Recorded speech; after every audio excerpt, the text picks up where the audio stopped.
I'm talking about. Show one like this. It's that 225. It's that 318. That 504. That overdrive. Little pond, big fish. One shot, don't miss. Heard it like this before. Back to the dance floor. Hey now, hey now. That's our 225. I go, I need. Hey now, hey now. Hey now, hey now. I go, I need. Hey now, hey now. I go, I need. Hey now, hey now. That's our 225. Hey now, hey now. I go, I need. Hey now, that's our 225. Heard it like that before. I go, I do that. Talk about that. I do that. I go, I do that. He do that. I go, my grandma, y'all already sat down on the bio.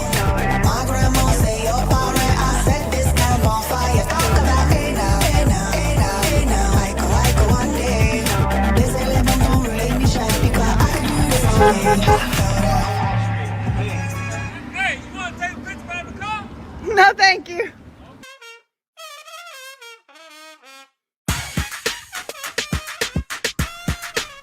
Who you talking to? Cause I know it ain't me. Tried it. Girl. Oh, no, ma'am. No, sir. He's acting like we work for him. He ain't my boss. Oh, mama don't even try to tell me what to do anymore. Since I've been 15 years old, I've been paying my own bills and doing my own taxes. So you need to relax. I don't I don't work for you. work for you. You seem to be very confused. Think that you gon' You not You not. the boss of me. Awesome, man. You seem to be very confused. If you think that you gon' tell me what to do, 'cause you're not. Oh baby boy, you must be so very confused. Everybody's freaking out 'cause something's wrong with you. And there is something very wrong with you. Something wrong with you. There is something very wrong with you. Fast like lightning, harder than a hurricane. I bring the thunder, I'm dancing in the pouring rain. If you try to fight me, dishonor all your family name. Oh, I think they like me, world will never be the same. IQ billion, patience zero. Hero, hola, wait, whoa. Hello everybody, we are back. We are back. Can you hear me? I always forget to turn my mic back on. All right, so it's 1:33 p.m. right now. We're back for the second half of the day the second part of the day for Jane Doe. She's back on the stand, still on the stand, I should say.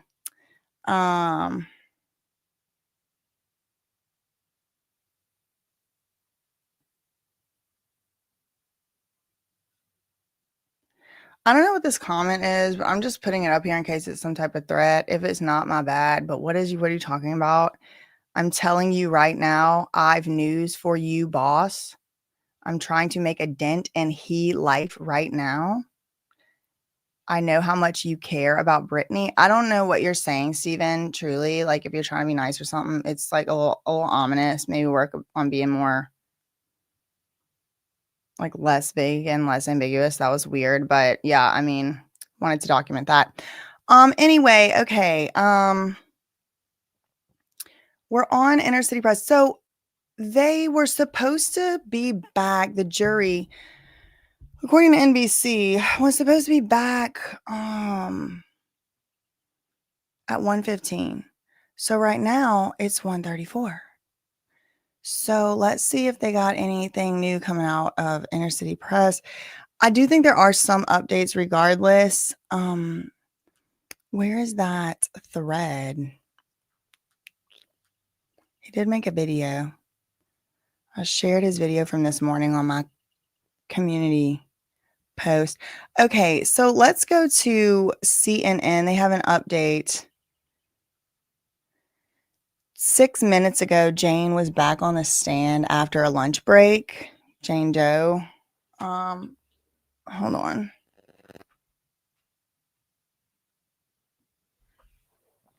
Okay.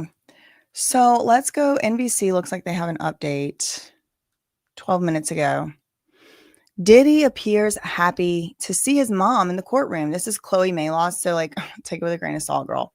As courtroom personnel and spectators filed back into the room and prepared for the post-lunch session, Diddy spotted his mom, Janice. When he saw her, he turned toward her and mouthed, "I love you, mommy." That will send a shiver down the spine of even the most hardened of hearts, if I do say so myself, and it's not a good shiver. 3 minutes, in my opinion, 3 minutes ago, the independent.com said court resumes. The jury is back in court and Jane is resuming her testimony after a brief lunch break. So everyone's starting to file back in, it seems.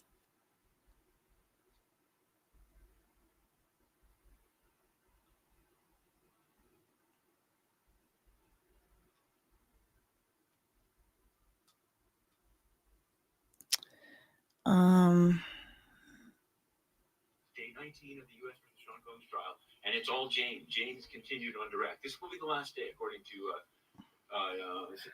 I don't know how to like work my speakers. I gotta figure something out. But I know it's quiet. I'm sorry, there's not really anything I do about it. So I'm just gonna tell y'all like some of the things he said. This is Matthew Russell Lee. This is his midday vlog. He makes vlogs outside the courtroom, like usually 3 times a day.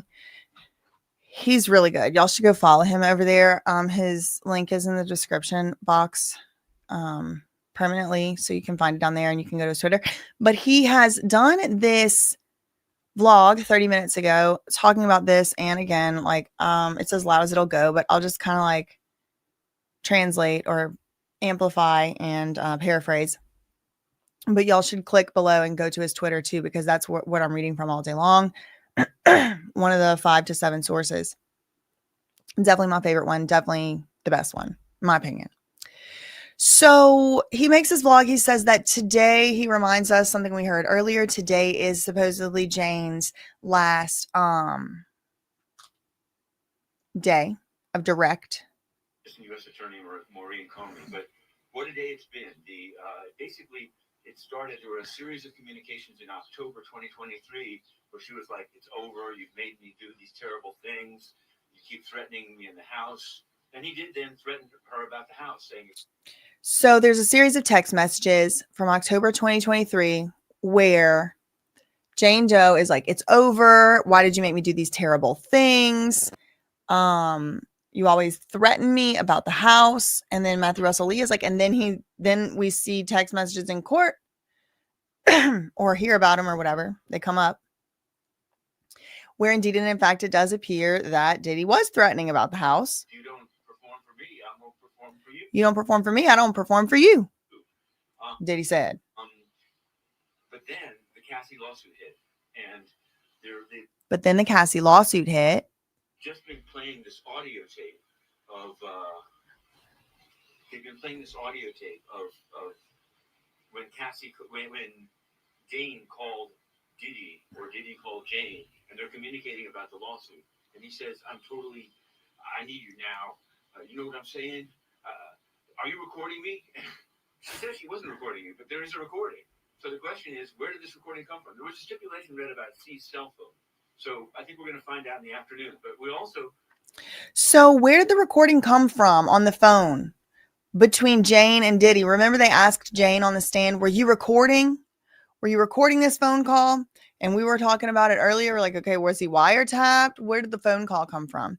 And Matthew Russell Lee is saying that there's some type of stipulation read in about the origins of the recording. So perhaps this afternoon we'll actually hear once and for all, where did this recording come from? Who made the recording? And things like that. Then at 11, and the cross will begin. And it really should be something. But we also, then at 11, and the cross will begin. And it really should be something. We're also dealing with a number of other issues. One was on the censorship of the LA. Okay, and then he gets into the other issues. Shout out to him and his work. Okay, 3 minutes ago, we get an update from CNN. Jane says she didn't see Diddy in person for about 3 months after Cassie's lawsuit. Okay, breaking news. Remember, everybody was kind of saying, how could she? How dare she? And some other people were saying, anybody, without revealing Jane's identity, anybody, because he does have many girlfriends. You know, this is obviously one of his exes. But during the time, I remember people saying, anybody still with Diddy? Anybody still hanging out with him, including these girlfriends? They're just, shame on them. They know. So now we're getting a little bit behind the scenes about, at least Jane's experience. Jane says she didn't see Diddy in person for about 3 months after Cassie lawsuit. The first time Jane saw Diddy after Cassie filed her lawsuit again was February 2024. So this is post Cassie lawsuit land, according to Jane's testimony. In her mind, she and Diddy were on a break between November and February. So November 2023 when Cassie filed her lawsuit, and February 2024. But they did still have some communication during those months. She testified. Ooh, 5 new updates from Washington Post. We should get to that. Oh, of course, one of them is Tanea.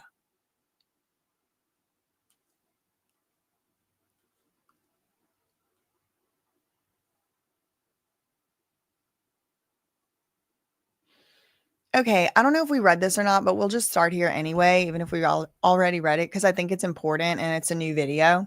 So this is WashingtonPost.com. Just before the lunch break, Wesley Parnell, 50 minutes ago. The jury is hearing audio of another phone conversation between Diddy and Jane, which occurred shortly after Cassie filed her lawsuit. This call, also apparently surreptitiously recorded by Combs, that's Diddy, took place on the same day as the first conversation that we just heard audio from. Quote, I called you back because I needed your friendship, Diddy tells Jane. Jane can be heard crying. Diddy repeats, I just needed to tell you that I needed your friendship. He later tells her, you don't got to worry about anything else. But Jane, a former girlfriend of Diddy, using a pseudonym, testified she took that to mean that Diddy would continue to pay for her rent if she cooperated with him in the legal battles.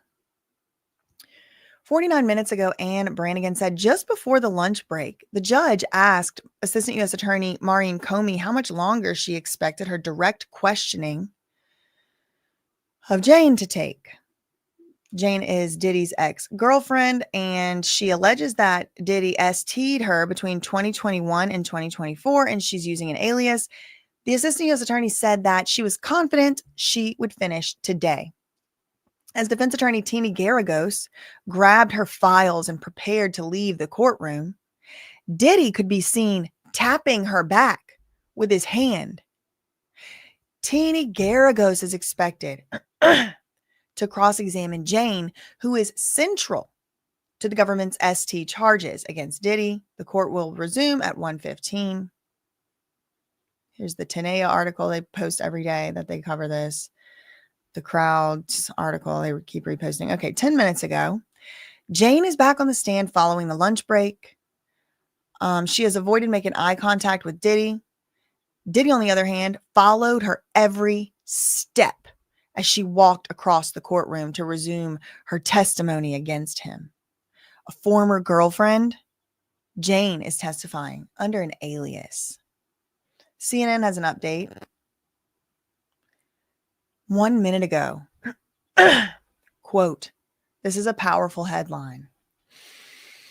Quote, please stop using women for your fetish. Ugh, so direct, thankfully. Jane wrote to Combs. Jane sent Diddy a message December 7th, 2023, with a screenshot of something on Instagram that she said was something that was very triggering for her. The Instagram post was not discussed, nor was it shown. Jane texted Diddy, I am crying. It's so close to some nights I felt forced. She then wrote, quote, please stop using women for your fetish and leave women alone who don't want those nights with you. Hire S workers and stop emotionally harming women that love you. Diddy responded, you trying to set me up. This is crazy. Effing crazy. Are you recording our phone calls? Diddy says. No. Jane texted back. Stop calling me. You will never understand because you're so deep in your own lies that you tell your own self. She also wrote, I set up the men for myself because I didn't want to be set up with any more strangers.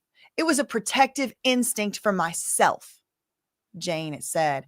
And I could tell from other texts, like Diddy is starting to, or is definitely fully suspicious now. Some people were saying paranoid, but he wasn't wrong. He wasn't wrong to be suspicious that this specific texts could be used against him. Now, is that her trying to set him up? That's not what I'm saying. But the instinct that somehow the things that are being said could lay a foundation to make him look bad in any way, it was not incorrect instinct. But maybe she wasn't trying to set him up. Maybe she was. I don't know. But I'm glad that there is evidence now of this stuff. Please stop using women for your fetish, she said. Please leave women alone who don't want those nights with you. Hire S workers. Stop emotionally harming women who love you. Diddy said, you're trying to set me up. This is crazy, effing crazy. Are you recording our phone calls? Jane texted back, no. Stop calling me because you will never understand because you're so deep in your own lies that you tell yourself. Then she also wrote, I set up men for myself because I didn't want to be set up with any more stinky, sweaty strangers. She didn't say the stinky and the sweaty, but we did hear that testimony. She said it was a protective instinct for myself. Freak. 2 minutes ago, CNN.com, Jane said, I, quote, became the side chick in my own relationship. She read aloud messages between her and Diddy in December 2023, where Diddy asked her if she was dating. She sent him an audio message. The audio message was not played in court. Then she wrote, quote, this is just a part, like an excerpt, quote, I became the side chick and S worker in my own relationship. So this right here, it was widely kind of discussed across the coverage of this trial. Other people, content creators, the news, etc., that this particular Jane Doe seems to be avoiding just saying it. Like, I was, yes, being treated as a S worker. It's like she just hasn't, it's almost like she's tippy-toeing around it. People have speculated as to why that might be. But here we go. Finally, there's an exhibit in evidence that says I became the S worker, ... in my own relationship. She said the situation was traumatizing for her. Diddy responded by just asking if she was seeing anyone romantically, and then later asked if she wanted to see him in the new year and ask about his Christmas present. He still needs Christmas presents from people that are traumatized. Jane responded to him saying she was only going to provide for her child for the holidays that year because she's had an unproductive couple of years. So I'm not getting you a Christmas present. I'm just going to be getting Christmas presents for my kid. She testified that she was referring to the years she spent in the relationship where most of her time was taken up with the hotel nights. So she's saying, I haven't been very productive. I haven't been, I've been unproductive because of the time I've been spending the last few years with these debaucheries, etc. 4 minutes ago, NBC News says texts show Jane breaking away from Diddy at the end of 2023. prosecutors showed and entered into evidence, I'm assuming, a series of text messages between Jane and Diddy in December 2023. So previously, like before the lunch break and this morning, most of the text message exchanges that were going on between the two, Diddy and Jane, most of those texts were from October 2023, where Jane was really starting to get fed up.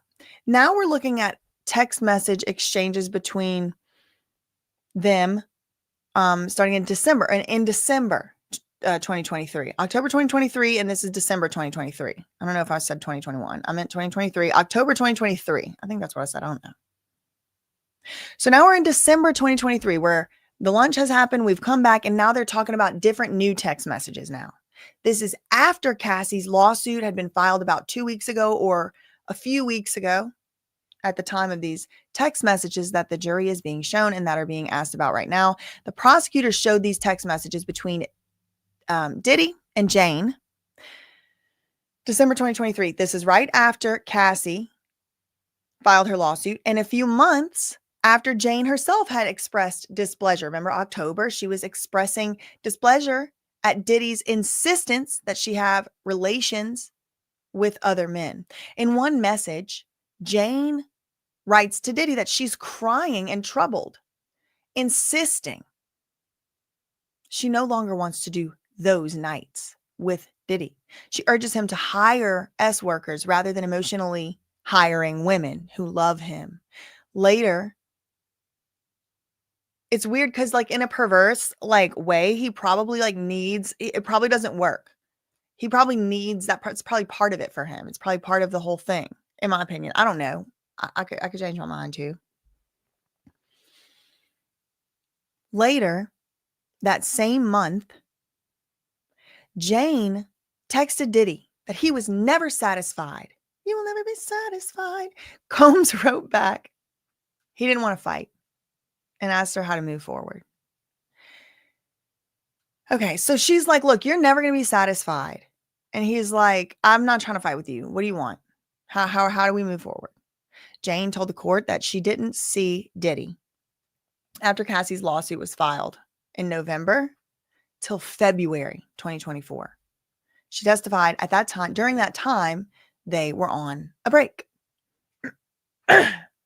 Less than a minute ago. Wow, this is some powerful headlines that she's given. Look at that quote. I'm not even the same person anymore. I believe it. I truly do. It really hits because I feel like it's true. I'm not even the same person anymore. Jane texted Diddy in December 2023. Jane is continuing to testify about messages she exchanged with Diddy December 2023. Now remember, she gets back with him after, so I'm really curious why and how and all that. December 27th, 2023. Jane sent Diddy messages in which she said he was never satisfied. You couldn't ever handle this pain. This is a quote. I'm not even the same person anymore, she said in the messages.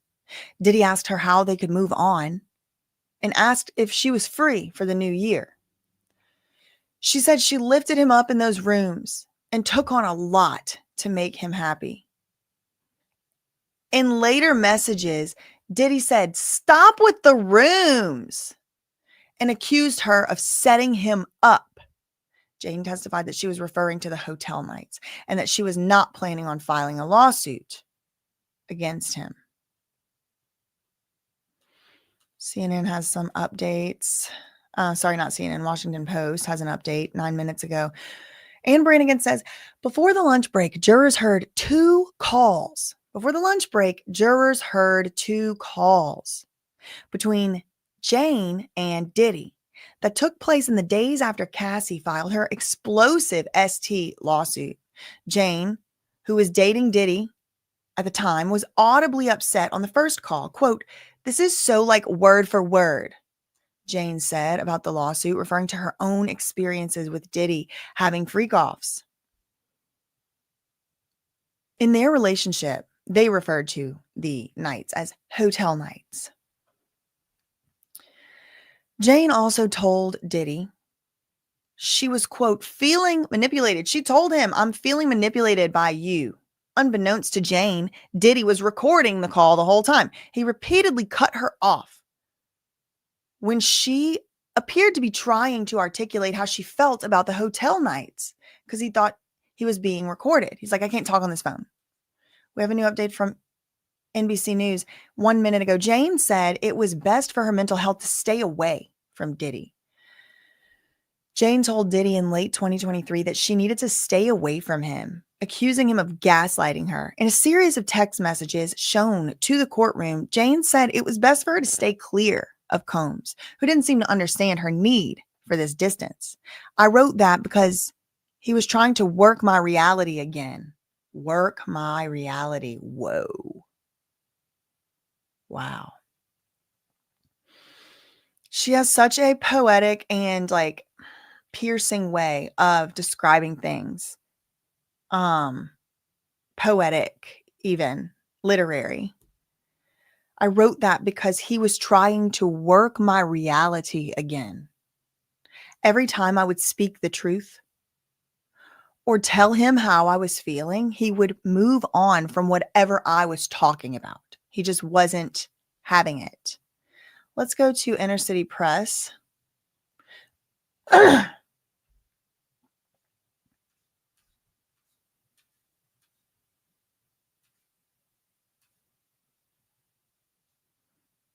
Has he not started tweeting again? Or did he make a new?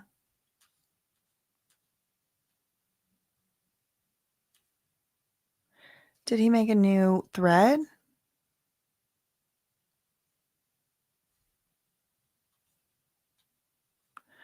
It looks like the most recent tweet is still the lunch break for him.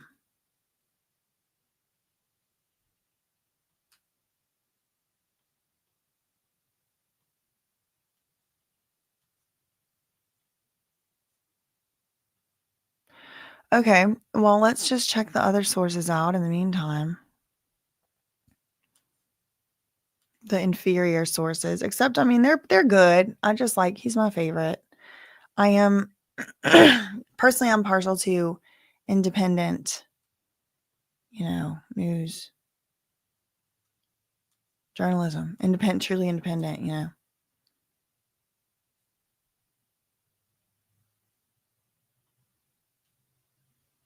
Let's go to The Independent. No, they stop updating at lunch.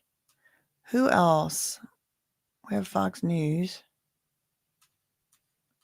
Oh, they had some. Okay, wait. Fox News had some stuff that other outlets didn't have.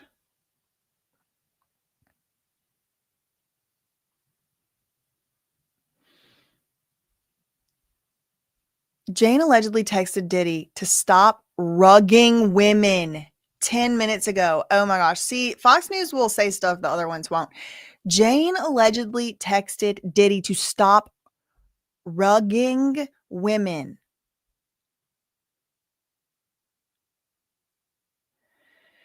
In text evidence submitted by the government, Jane allegedly texted Diddy, please stop rugging women. This is Fox News reporting 10 minutes ago. She allegedly sent another text to Diddy saying, leave women alone who don't want to do those nights with you. Diddy allegedly responded with, you're trying to set me up. Effing crazy.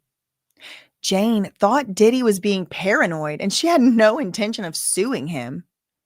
She also said she never demanded money. Quote, no, stop calling me.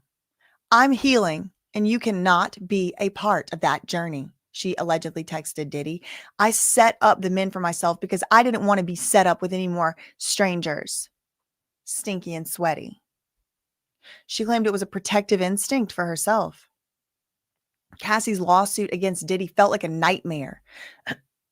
Jane testified through tears. While on the stand, Jane recalled Diddy going to London in November 2023 at the same time Cassie's sexual abuse lawsuit was filed. So Diddy was in London. Jane began to cry as she claimed there were 3 specific pages in the complaint that resembled her own experience. I was in shock, she told the jury. She said she had met Cassie in person in passing in 2015, but she noted that she never really communicated with Cassie. But after the lawsuit was filed, she said she couldn't sleep. She said, I felt like I was reading these pages and they felt like a nightmare, she told the jury. She began to cry again, saying she had a lot of sympathy for Cassie. I can't believe I'm reading my own story, she recalled thinking that at the time. She claimed she communicated with Diddy, venting and shocked. She messaged him, quote, "What is this?" Let's just read this one from 59 minutes ago. This is from before the lunch break, but they do give new details on these, so why not? Ex-girlfriend alleges Diddy told her she looked like she was consenting in the hotel night videos. Recorded by him. The jury was shown texts between Diddy and Jane. In one message, Jane wrote, "You knew I would do anything for you, but I would say subtle things to let you know I was tired. I know I was consenting. You could never tell I was uncomfortable. I don't want to keep beating you up about this. I love you so much. It's not an easy, just move on. I love you." See how there's more quotes. Jane testified she remembered Diddy telling her, if anyone were to watch the tapes, she looked like she was having the best time and was consenting. The assistant U.S. attorney, Maureen Comey, asked Jane if that was still true. And Jane was like, I'm still trying to figure that out. Comey asked if Jane watched some of the videos from the hotel nights. She said, yeah, I saw me being high, following a pattern. It was like the same show over and over again. She claimed she was following the pattern of what Diddy wanted to see. The jury was shown a note from Jane's phone dated October 26, 2023. Jane wrote, "For once today, I thought you were genuine. I'm so beyond hurt. I've had so many talks, texts, asking if it could just be us. You have on your phones videos of me performing." Jane said she wrote this in her notes app to get her true feelings out. Wow. Diddy recorded himself and Jane. He recorded himself. So I don't know if I've ever heard that he recorded himself doing stuff. Is this the first time we're hearing that? Fox News reporting about 50-something minutes ago. Diddy recorded himself and Jane during hotel nights. She previously testified. According to Jane, she told the rapper multiple times she wanted to stop having relations with other men and just be with him. This too I wanted to read to y'all. An hour ago, FoxNews.com, Diddy's ex alleges rapper had evil tone when she confronted him. She testified that Diddy had an evil tone when she would confront Diddy. The jury was shown text messages between Jane and Diddy about their contract. Okay, wow. See, I mean, look, we're getting more details even from an hour old. Diddy had agreed to pay Jane $10,000 a month for expenses. According to Jane, Diddy would threaten to stop paying for her home.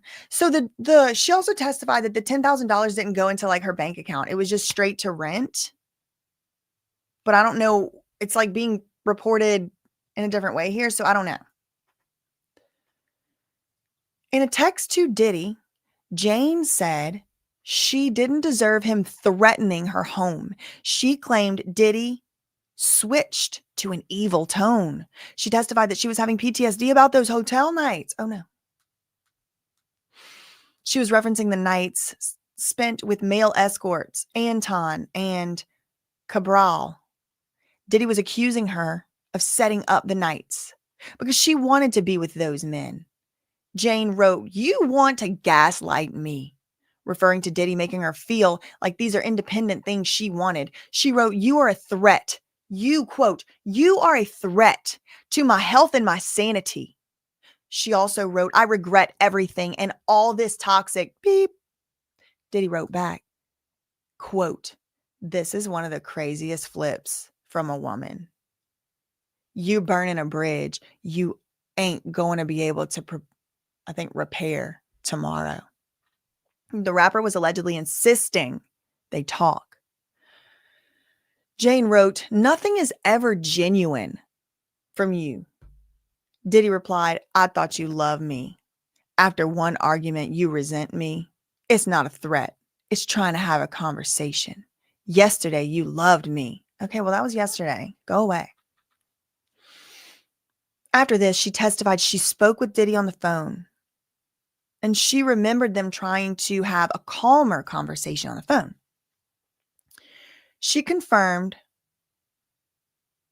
confirmed today on the stand that she told Diddy multiple times she wanted to stop the hotel nights. She testified earlier today that she started developing feelings regarding Diddy in the house, like a guilt trip, and she felt she had to perform during those hotel nights ever since she got the home in April 2023. Quote, "I felt like he had made such a big purchase and this was something I had to do in return," she previously said. She explained ever since she got into the home was leverage for the hotel nights.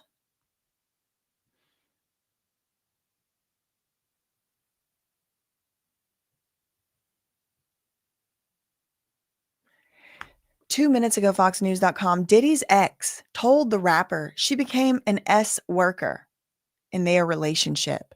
During her third day of testimony, Diddy's ex claimed she felt like a side chick in her relationship with the rapper. Testifying under the pseudonym Jane, the court was shown text message evidence of a note Diddy allegedly sent her. "Are you dating? Be honest," Diddy wrote to her, to which Jane responded, "I became a side chick and a S worker in my own relationship. Love always takes advantage of me." Ooh, girl.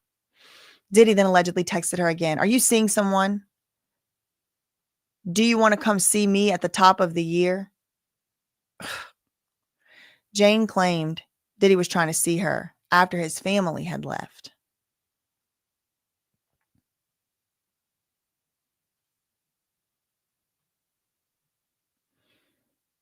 This is, I'll read this too. Diddy's ex-girlfriend accused rapper of sexual exploitation in text shown to jury. She admitted she felt manipulated by Diddy in text message evidence shown to the jury. On the 19th day of testimony, Jane recalled feeling like she was reading about her own trauma following the November 2023 release of Cassie's lawsuit against Diddy. "I've been crying for 3 days. I feel like I'm reading my own trauma." 3 days she was crying. "Even 2 of my own birthdays, you forced men on me. I just wanted it all to end. The sick part is you knew it was coming. Look, quote, I just wanted it all to end." Ah.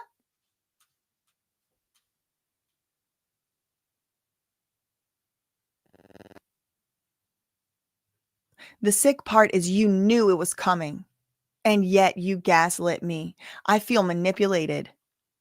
It's all so clear. It was sexual exploitation." Cassie filed her civil suit against Diddy November 2023, and she revealed in court that she settled for $20 million, allegedly 24 hours after filing the suit. She doesn't have any pending lawsuits against Diddy.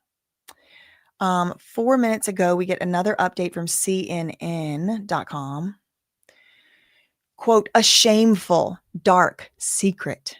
Jane explains why she didn't tell anyone about the hotel nights. She's testifying more about the text messages she sent to Diddy. In December 2023, she said she felt manipulated and violated. She said she was venting to the only person she could because she had never confided in anyone else about the hotel nights. When asked why she never told anyone, Jane testified, "Because it was just a shameful, dark secret of mine." In the messages, Diddy asked to see her, but she wasn't answering him for a time. Jane testified she was trying not to answer Diddy because he would gaslight her in a way that warped her sense of reality. Quote, "Every time I would speak my truth or how I would really be feeling, Sean, P. Diddy Patati comes, would just give me a different version of it and say, it wasn't this, it wasn't that, she said. At some point, they got on a FaceTime call. Jane testified Diddy told her on the FaceTime call repeatedly to charge him an amount that would help her move on. Just charge me whatever you need. Just charge me whatever the amount. Just tell me, charge me that amount. Charge me. What do you want? According to Jane, Diddy said these things on the phone like, charge me for your resentment. And quote, I just need you to get over this. Jane testified he also said at the time, I don't want any loose ends. Ooh. After that, Jane sent Diddy, I don't want any loose ends is like very like mobster-esque type of talk, in my opinion. After that call, Jane sent Diddy a text outlining terms in which Diddy would pay her hundreds of thousands of dollars for what she felt would compensate her for the 3 years in the relationship. In response, Diddy told her she was an opportunist, a liar, and a con artist. She also testified that Diddy threatened to show her, there it is. There it is. It took 3 days, but we're finally here. Diddy threatened to show the videos. Not just to anybody, but to the father of her child. Wow, that's so low down. He was saying it, charge me an amount. So she's like, all right, bet. Here's the amount. This is what you get paid. And in response, Diddy said that you are a liar, an opportunist, and a con artist. And I'm going to show your S-tapes to your baby's father. Jane told the chief of staff, I'm assuming this is Christina Karam, about Diddy's sex tape threat.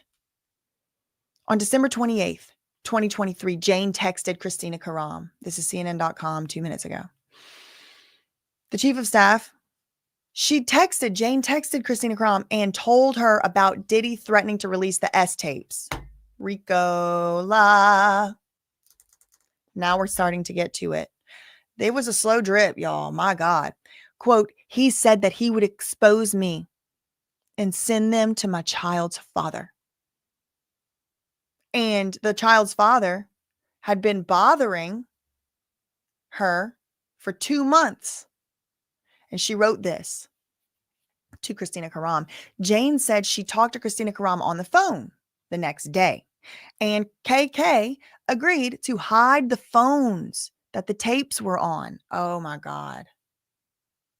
KK then suggested Jane and Diddy give each other some space. So Diddy's chief of staff is like, all right, bet. I'll hide the phones. I won't let your child's father see the tapes. I'll hide those phones. But in the meantime, why don't you and Diddy just stay away from each other and give each other some space? It's getting a little messy out here. Jane said Christina Karam, Diddy's chief of staff, who's going to hide the phones, said, I will always tell him all the time to just give these things space. Otherwise, we end up in the situation like we're in now. Jane said she understood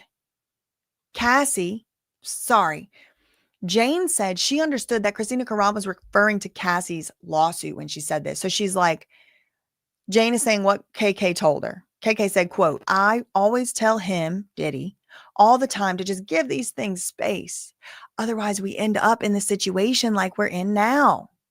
And this was allegedly, according to Jane's understanding of things, this would have been the situation we're in now is Cassie lawsuit territory time. Let's go to Washington Post. They have a new update.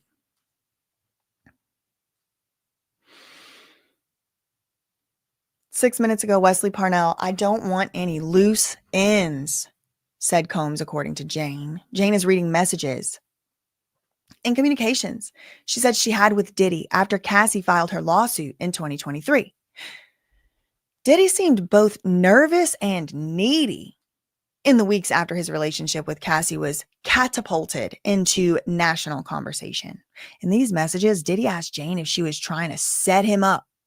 Another message asks if Jane is still single and if she would like to come visit him for New Year's. Jane was actually shocked at Cassie's lawsuit.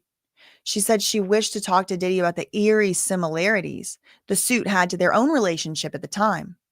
Diddy offered money instead, according to Jane. Charge me. quote, charge me for your resentment. I need you to get over this. I don't want any loose ends, Diddy said, according to the messages.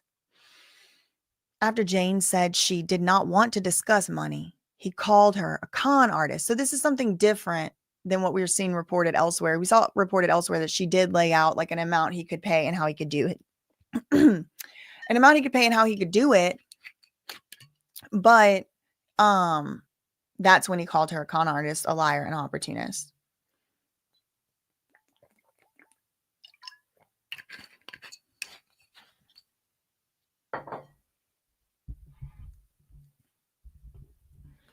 Unlike some previous witnesses, Jane has not filed a lawsuit or demanded any compensation from Diddy. Well, I mean, except for the love contract, right? Let's go to Inner City Press and see if he has started to tweet yet. Yes.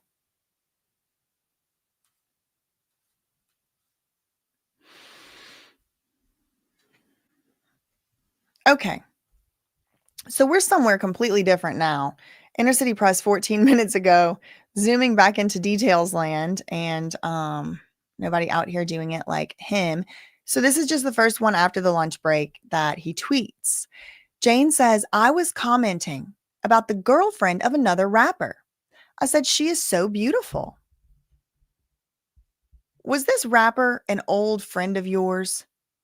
Yes. So then I was flown to, okay. So Jane is friends with a rapper. They go back a long time, old friends. Jane and this rapper are friends. And Jane's commenting about that rapper's girlfriend. So it's her friend, and it's like her friend's girlfriend, like, oh, she's so beautiful. Was this rapper an old friend of yours?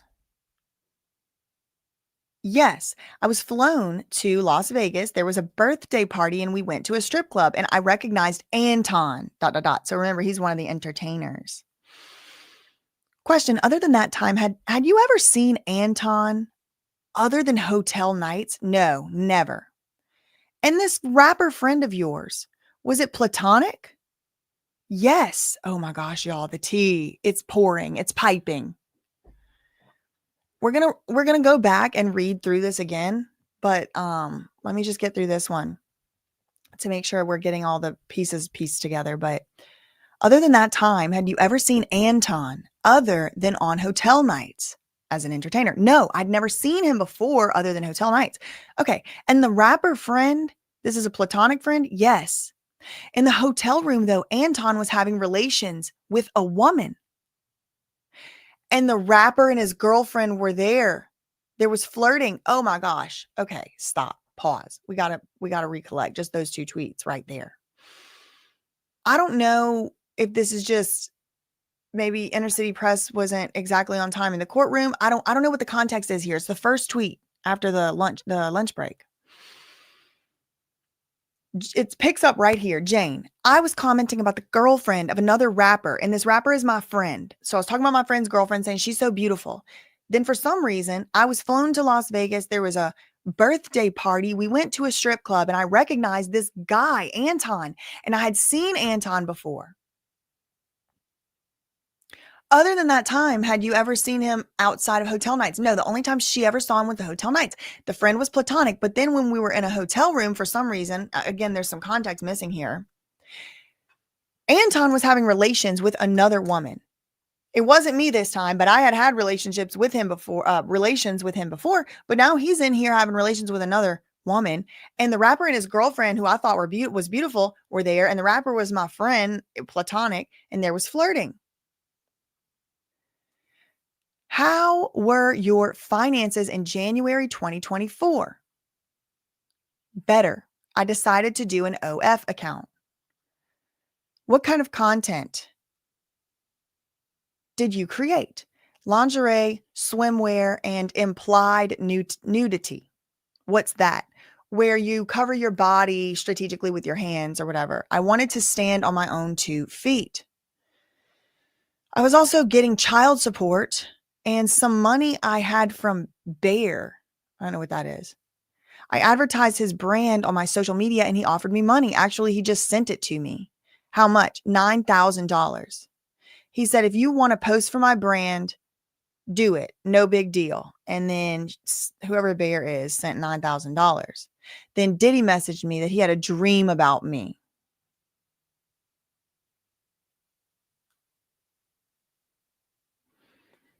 Then Diddy texted me that he had a dream about me, that I was on the cont'd. I don't know what that is. Why did you answer him? Jane said, I missed him dearly. He said, so what do you want to do on your birthday? Jane said, I'm traumatized by my past birthdays and what they led to. I don't want to hang out with you on my birthday. I'm traumatized by them birthdays. Leave me alone. Okay, we got some more tweets.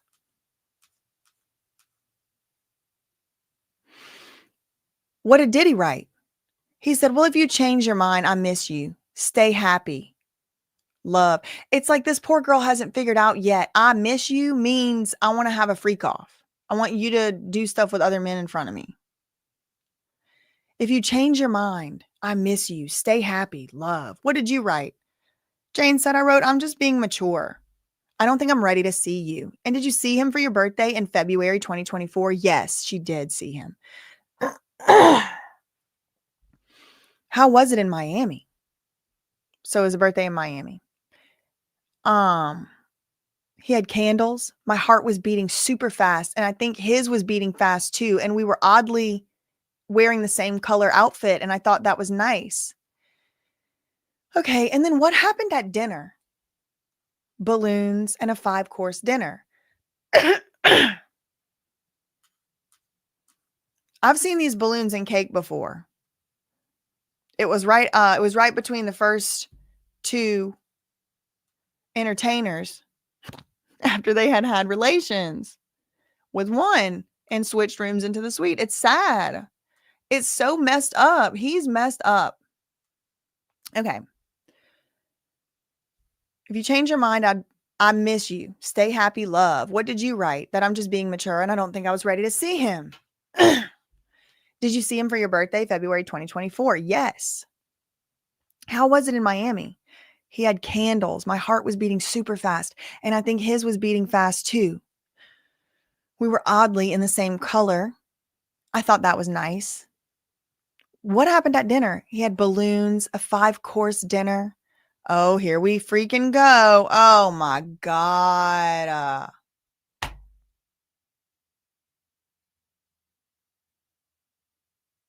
I'm exhausted. Oh my God. Is he ever in is it hypnosis? This is the best advertisement for, date our drug I ever saw. I'm not ready to see you. I'm just being mature. Candles, balloons, the whole thing, 5-course dinner. Then we used substances. And then he said, do you want to see Don? What was your reaction? I was on substances, but I said, okay.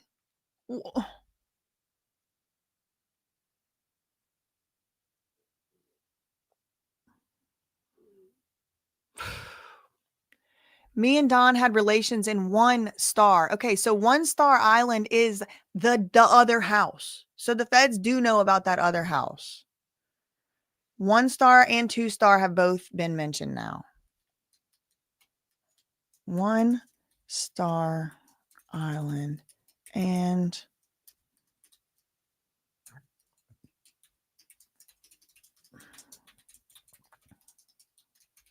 this matters because these properties are being used in furtherance of the scheme, I'm assuming, which means they could be repossessed in the RICO.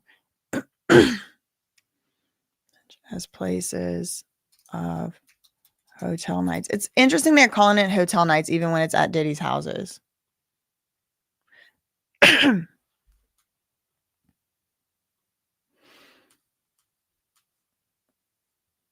Okay.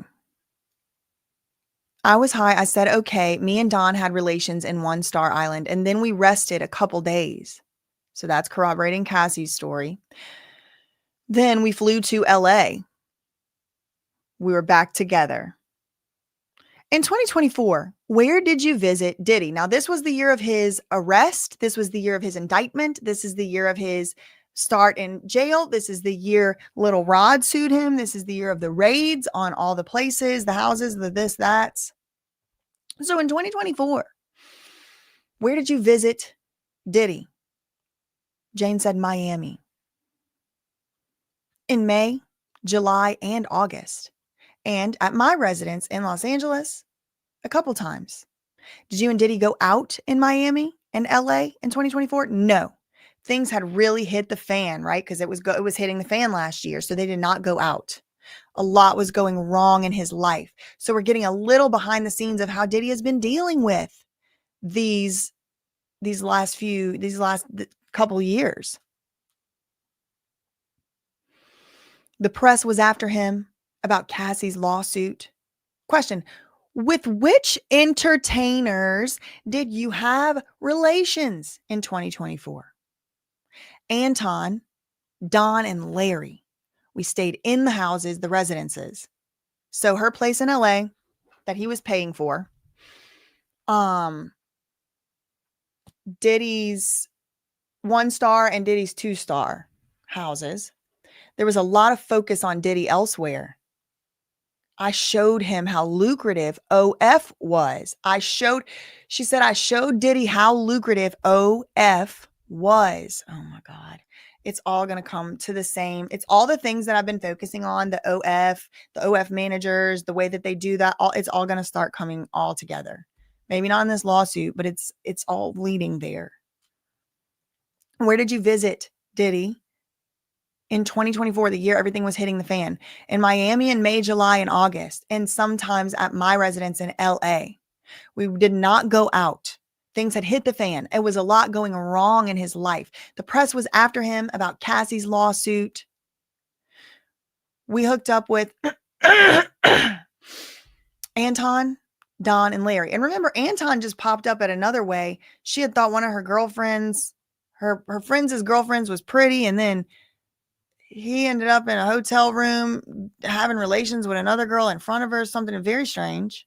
We stayed in the residences because there was a lot of focus on Sean, P. Diddy, Puff Daddy Combs, elsewhere. I showed him. Jane says, I showed Diddy how lucrative OF was. What does that mean? He was putting on music and he went to my phone and he asked me, who's Bear?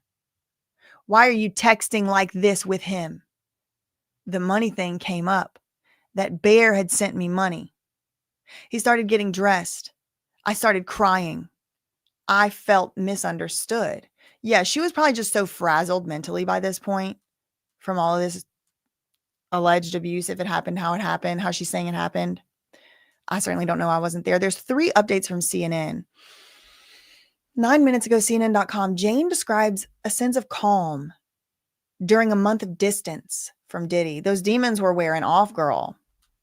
After the December 2023 conversation, Jane and Diddy didn't speak again until February 2024, and it was immediate freak off. Immediate. She felt a sense of calm during that time, with some distance from Diddy, she testified. She described a trip she took in January 2024 with her friends to Las Vegas. She flew to Las Vegas. Okay, we're getting more context here. She flew to Vegas on a rapper's plane, January 2024. This is after the Cassie lawsuit. She went with a group of people to dinner. They went to a show and later to the rapper's hotel room.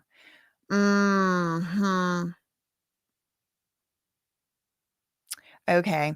When some of the group got to the hotel room late that night, one of the entertainers she and Diddy paid for hotel room encounters was there, she testified. He was having relations with a woman while others watched. Oh my gosh.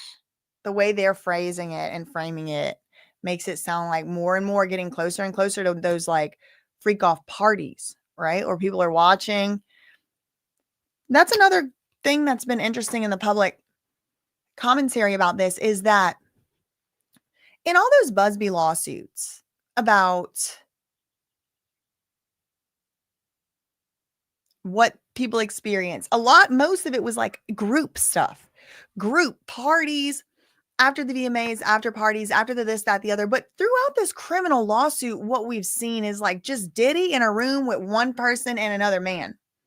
Maybe like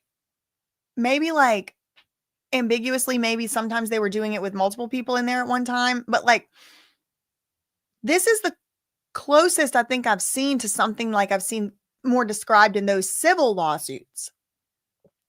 Let's just read this again. It gives good context. This is CNN.com. Jane describes a sense of calm during the month of distance from Diddy. After their December 2023 conversation, Jane and Diddy did not speak for 2 months till February. She says she felt a sense of calm during that time with some distance from Diddy. She described a trip she took in January 2024 where she flew on a rapper's plane and went with a group of people to a dinner, a show, and then to the rapper's hotel room. But she's like, I was platonic with him. However, when some of the group got to the hotel room late that night, one of the entertainers that she had met before at a hotel night was there. And he was having relations with a woman while other people watched. They're about to go after Cowboy and whoever. Bear, whatever.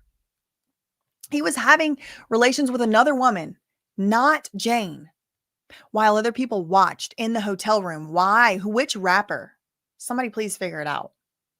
Which rapper? And send to my email just because I want to know. I ain't going to say it because I don't want to give her identity away. But she didn't name the rapper or any other people. Diddy's lawyers are going to ask. She didn't name which rapper it was or any of the other people in the party other than the entertainer, Anton. Her finances started to pick up right around that time. I bet they did. After she started an account, posting content of her in lingerie, swimwear, and sexy suggestive positions, she testified. She said a friend also helped her by sending her about $9,000 that month. Interesting. 11 minutes ago, Jane says she got back in touch with Diddy because she missed him dearly. This is CNN.com. Jane said she and Diddy got back in touch February 2024. Diddy texted her saying he had a dream about her. She testified she responded because she missed him dearly. In the messages, Diddy said he missed her smile that he had paid to fix. Remember, he didn't like it. And he told her to send a picture of them pretty teeth. Ew. Reminding her again that he bought them teeth, just to remind her. He then asked if she was free on her birthday. In later messages, Diddy said he would love to spend her birthday with her. I'm a little traumatized from my past birthdays and what they ultimately led to at the end of the night. She texted him. Jane testified that she was referring to hotel nights that occurred on her birthday in previous years. 4 minutes ago, Jane testifies about how she got back together with Diddy. The jury saw a long text message exchange between Jane and Diddy about whether they should spend her birthday together. Jane expressed in several text messages that she didn't think it was a good idea, but she eventually agreed to go visit Diddy in Miami for her birthday. When she got there, Diddy had a private dinner, 5 courses, with decorations and gifts set up at his home in Miami. And y'all, the stuff had already hit the fan. He was doing all this facing allegations from lawsuits and all that. Things were going wrong in his life. After dinner, Jane and Diddy started to drink, and then they took EX, she testified. Sometime in the early morning hours, Diddy asked Jane if she wanted to see Don, one of the entertainers from previous hotel nights. She testified that she agreed and had relations with Don in front of Diddy. So it's like, who's this other rapper on the plane? Does he have the same fetish as Diddy? Trying to watch this other person have relations in front of somebody? I mean, what is that?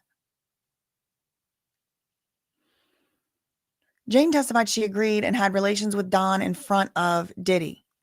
Maureen Comey asked why she did that. Jane says, and this is the same thing she always has answered to this question, quote, "At this point, I'm just so used to this being the outcome of whatever we're doing that I just accept it. It's like a learned behavior now. It's like, the Pavlov conditioning. She and Diddy rested in Miami a couple days after that before she flew back to LA. When she left Miami, she and Diddy were back together, she testified. We have a new update from Washington Post. Diddy threatened to leak SEX tapes, Jane testifies. In late December 2023, this is Washington Post and Brannigan. In late December 2023, according to Diddy's ex-girlfriend, Jane, he threatened to leak freak-off videos of her, just weeks after Cassie had filed her ST lawsuit accusing him of the same. Accusing him of threatening to leak tapes. So that's all out in the open, and he's still doing it. Look, late December 2023, the next month after Cassie's lawsuit went public, Jane was threatened by Diddy. Diddy threatened Jane to leak freak-off tapes. This is just weeks after Cassie filed a lawsuit that she said he threatened to leak freak-off tapes of me. He's still doing it after the lawsuit went public, according to Jane's testimony. She testified, we're getting more details, this afternoon, that after Diddy told her to charge me for your resentment over their relationship, she returned with a proposal including $150,000 for resentment and loss of potential income. She recalled that during a follow-up conversation, Diddy told her he would show her child's father the tapes of her having relations with other men. That conversation was corroborated by a December 2023 text message that Jane had with Christina Karam, Diddy's chief of staff, if you've forgotten. Jane told Christina Karam that Diddy just threatened me about the S tapes. She told Christina Karam she was heavily drugged and doing things he asked her to, that I'm currently recovering from. Quote, all I've been asking for is my space, Jane texted. Wow. We have another update from CNN. Less than a minute ago, Jane and Diddy had more hotel nights after they reconciled in 2024. They got back together in 2024. She took about 3 trips to Miami to see Diddy, and he also came to LA a couple times. They didn't go out in public because things had really hit the fan with everything going on, so it was just better to keep private, Jane testified. She testified that they still would have the hotel nights, but then they would just be at the homes, Diddy's homes, or at her residence.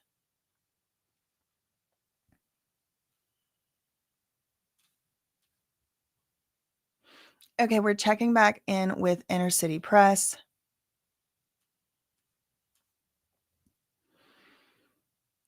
Diddy was putting on music. He went to my phone. Okay, so this is where we left off with Inner City Press. Diddy was putting on music, and he went to my phone. When are they? Hold on. This is 2024. So this is after they're back together. She's still having relations with Anton, Don, Larry. We stayed in the residences. There was a lot of focus on Diddy elsewhere, so we just stayed in. And I showed him how lucrative OnlyFans was. He was putting on music, and he went to my phone, and he asked me, who's Bear? Why are you texting like this with him? The money thing came up. That Bear said he sent me money. So Diddy is going through her phone. He started getting dressed, and then I started crying. I felt misunderstood. Okay, so they were maybe naked and he started getting dressed, I guess. What did Diddy text you? He wrote, what's going to happen if I come over tonight? I said, do you want me to be alone? I can arrange that. Oh, meaning like, do you want me to get rid of my kid for the night? Oh my God. Oh, why? It does start to make you ask why, but I mean, the defense is going to bring all this up and more and more. Diddy wrote, what's going to happen if I come over tonight? I said, do you want me to be alone? I can arrange that. I wrote back. He was supposed to see his mother. I meant another woman. He wanted a party. I don't know who the other woman was. He was calling another woman his mother. she was. Jane was referring to another woman as Diddy's mother. He's like, she's like, aren't you, because they all have nicknames for him. So it's like, aren't you supposed to see that other girl tonight? I meant another woman. He wanted a party. So he wanted a party. And so she's like, do you want me to get rid of my child? So that, with the babysitter or whatever. Oh my gosh. What did Diddy ask? He said he wanted me to sign something for him. Probably an NDA. So he could have closure. I thought he meant so I wouldn't be a threat to him. Had you ever sent him a demand letter? No.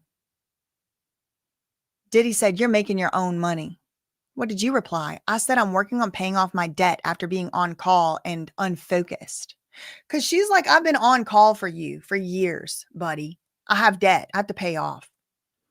How did you go into debt when you were dating a millionaire who gave you thousands of dollars?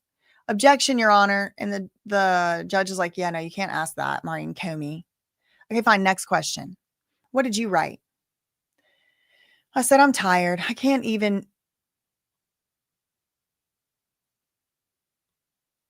said, I'm tired. You can't even make it to the 2 years that you promised in the love contract without bringing it back up to me. What did Diddy say? Here, Bear, my colleague. I said, I hate living in fear. The roof over my head was just going to come off. So what did Sean say here? Bear, my colleague. I said, I hate living in fear. The roof over my head was just going to come off. I don't exactly know what that is saying. Robin. Oh my God. A minute ago. Wee. Oh my God. Okay. We got the Department of Homeland Security Investigations and Robin from TriStar Sports and Entertainment mentioned in the same tweet. I asked, did you tell Robin to cut it off? He said, you make your own money. I asked Diddy, oh my God, what did you say here? I asked, did you tell Robin to cut it off, meaning her rent? Did you tell Robin to cut my rent off? And Diddy said, you make your own money. Because remember, he was so mad about Bear and the $9,000. Did he continue to pay your rent? Yes, Jane said. He did keep paying. So Robin didn't cut it off. Did you learn his houses were searched? Did you learn his houses were searched? Yes, I did. And the Department of Homeland Security investigations came to my house. Is that what she said? Yes, came to my house. Who hired you a lawyer? Diddy. Is Diddy still paying for your lawyer now? Yes. Did you talk? Whoa. Who hired you a lawyer? Diddy. Is Diddy still paying for your lawyer right now? Yes. Did you talk to Sly after the 2024 searches? Yes. He called.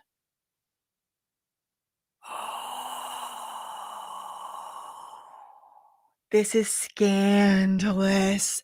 Sly, one of the S workers, called Jane and said, I'm going to release one of the tapes that I have. I'm going to release one of the tapes of us. He said he intended to release it bit by bit on the dark web. What the F? Whoa. This is a whirlwind.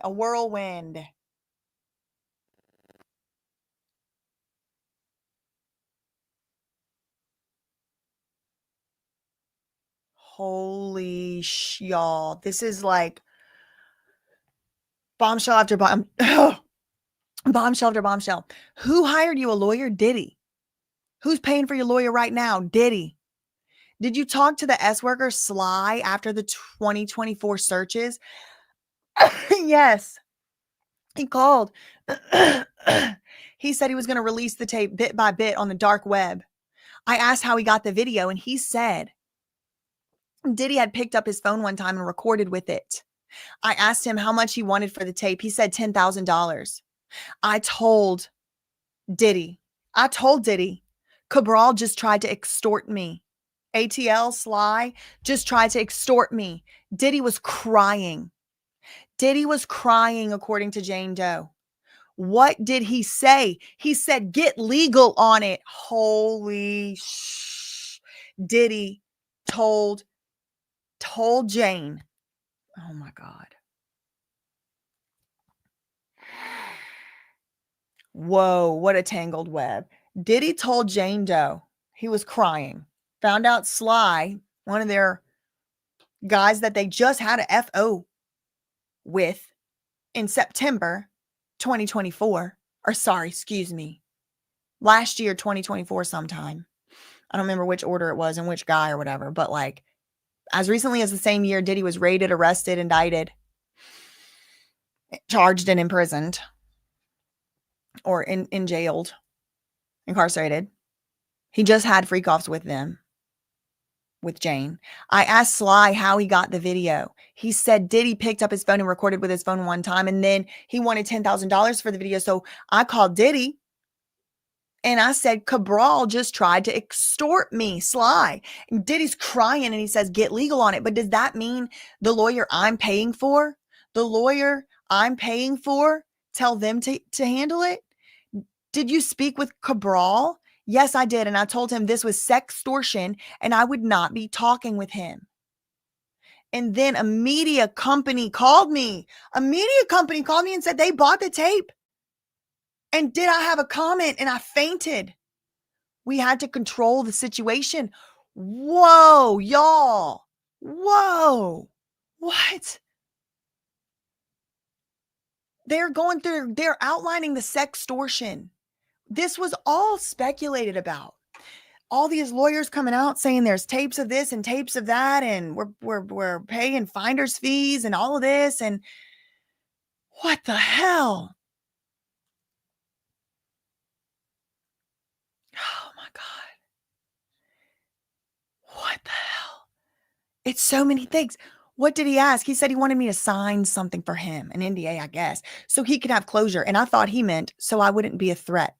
Have you ever sent him a demand letter? No. Diddy said, you're making your own money. What did you reply? I said, I'm working to pay off my debt after being on call for you, unfocused and unproductive. What did you write? I said, I'm tired. You can't even make it to the 2 years that you promised to pay my stuff without bringing it up to me. And what did Diddy say here? Bear, my colleague, I said, I hate living in fear. The roof over my head is just going to come off. I asked, did you tell Robin to cut it off? Diddy said, you make your own money.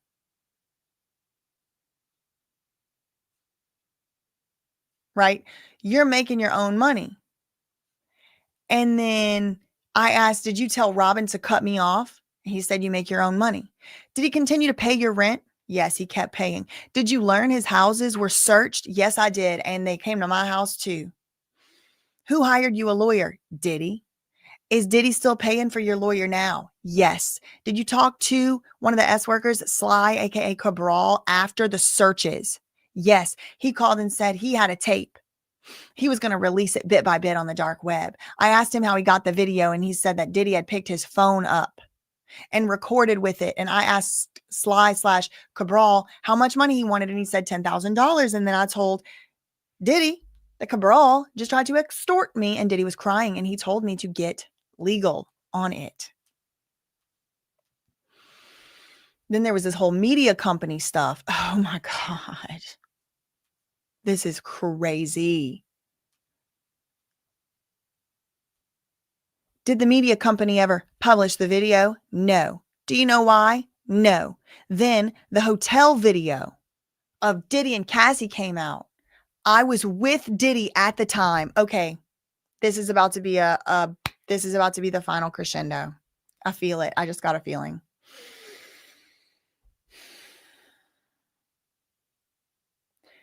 The Cassie video surfaced last year. I was with Diddy in Miami, says Jane. How did you first learn of that video? Jane says there was a knock at the door. Diddy was called out. I went down and everyone was talking. It was at 2-Star Island. What happened? Diddy was huddled with his team and his family. We are getting behind the scenes. Oh my God. This lady probably going to write a book, and she should, because it's historical what she witnessed firsthand. Hope it's true. Hope she sticks to the facts. Did the media company ever publish the video? No. Do you know why? No. Remember the last tweet? Did you speak with Cabral? Yes, I told him this was sextortion. And I would not talk with him. Then a media company called me. A media company, and said they bought the tape.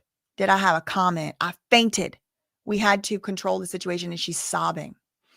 Did the media company ever publish that video? No, they never did. Do you know why? No. I don't know why they never published it. Probably because it's illegal. Then the hotel video of Diddy and Cassie came out.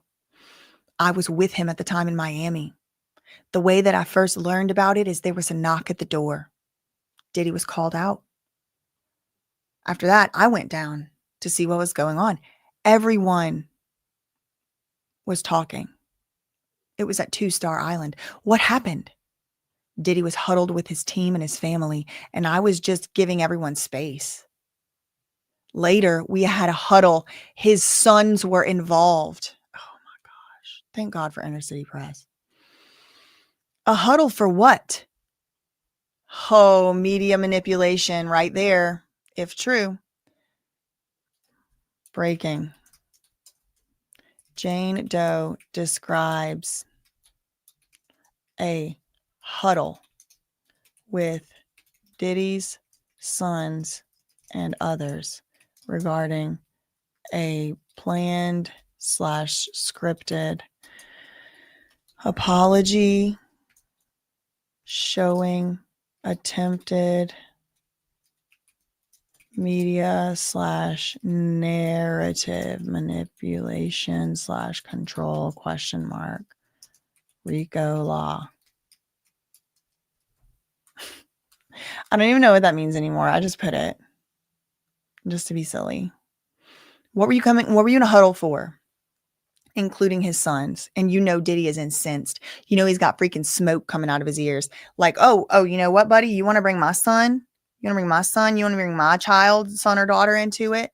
How about this? How about this? Remember that huddle we all had where your sons were involved? Huddle for what? To come up with an apology.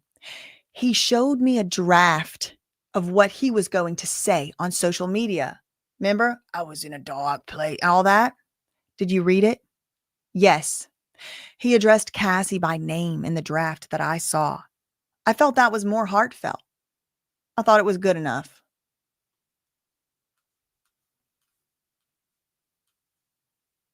She helped him draft and craft that media statement. Wow.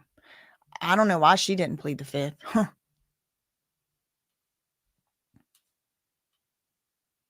Okay. All right. We got more details coming from CNN about Diddy suggesting that he and Jane split peacefully. Jane read out loud messages between her and Diddy.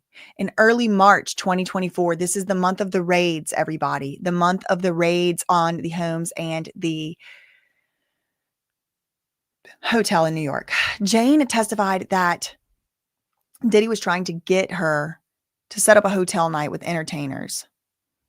In the messages, Diddy told her that his mom was coming into town soon, and Jane responded implying that he was lying to cover up being with another woman. Diddy wrote that it would be best if they went their separate ways peacefully. I would appreciate it if you could sign something for me so I could have closure comfortably. No problem, Jane responded.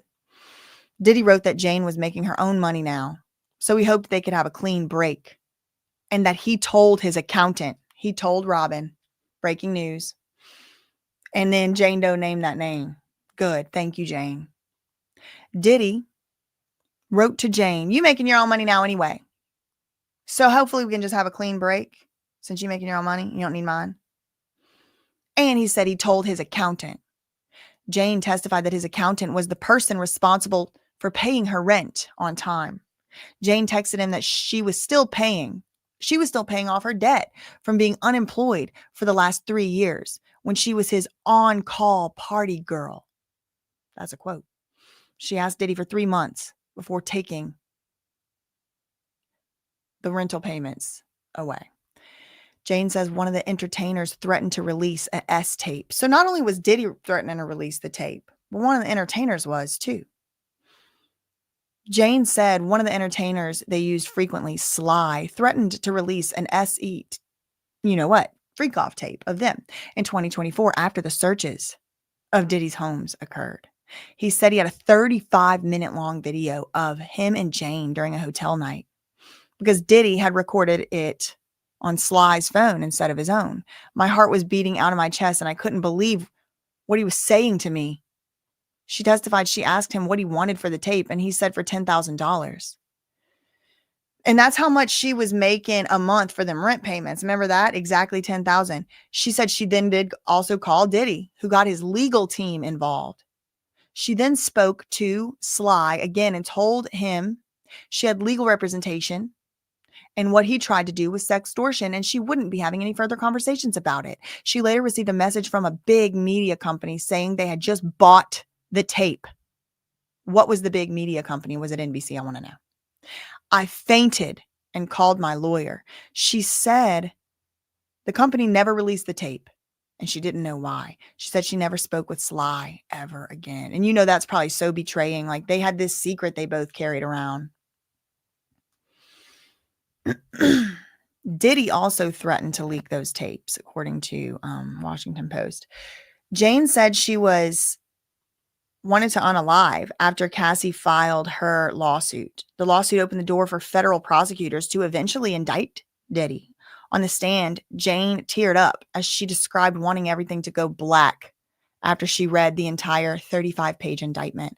I was just in a complete state of shock, just messaging him like, what is this? Diddy responded by offering her money, she testified. Let's go back to Inner City Press.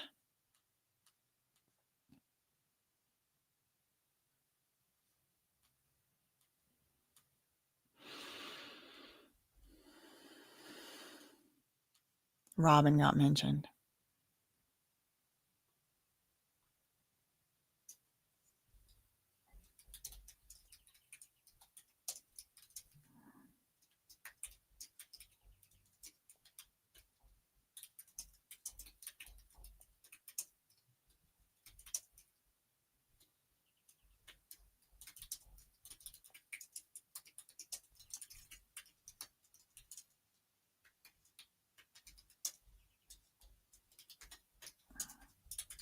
Just writing my tweet.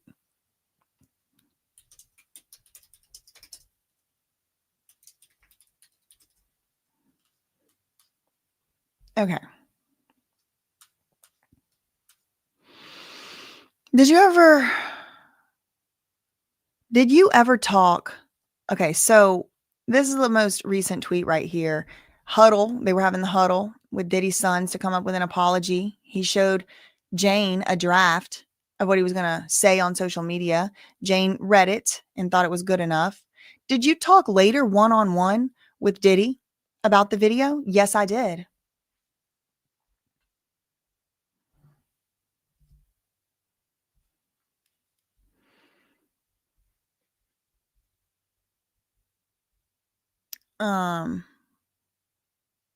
Yes, I did. I talked one-on-one to him about the videos and he said Cassie hit him too.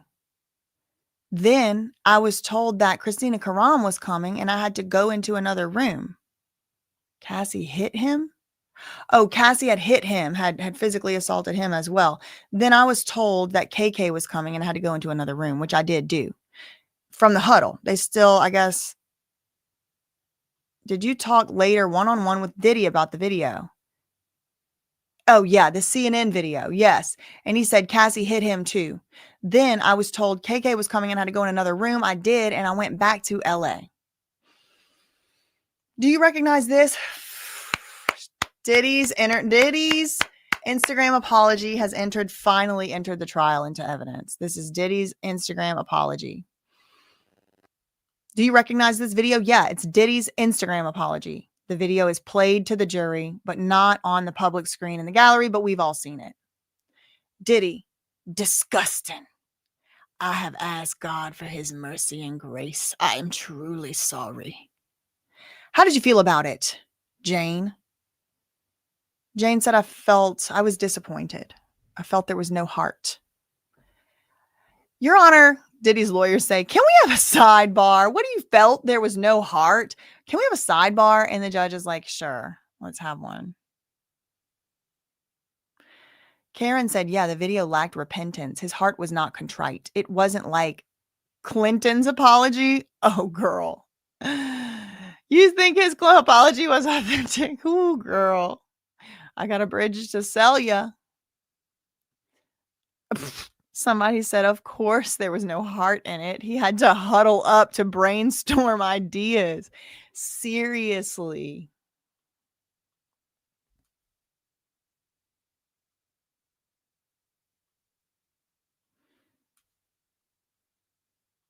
Going through the other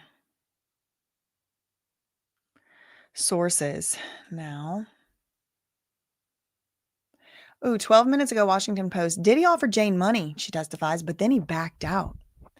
And this is Ann Brannigan, Washington Post, 13 minutes ago. As my colleague Wesley Parnell mentioned, Assistant U.S. Attorney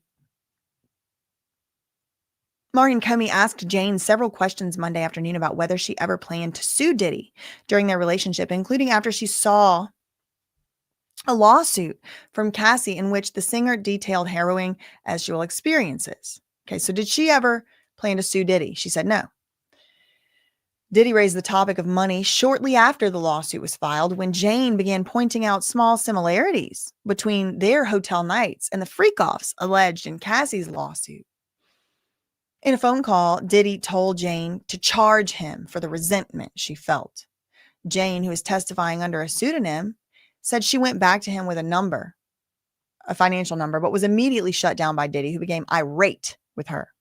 Jane never told Diddy she would sue him and never sent a demand letter. She repeated this on the stand.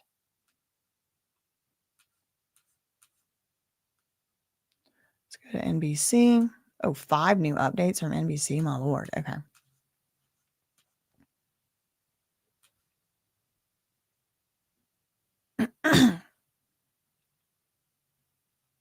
Oh, wow. We have a lot of updates here.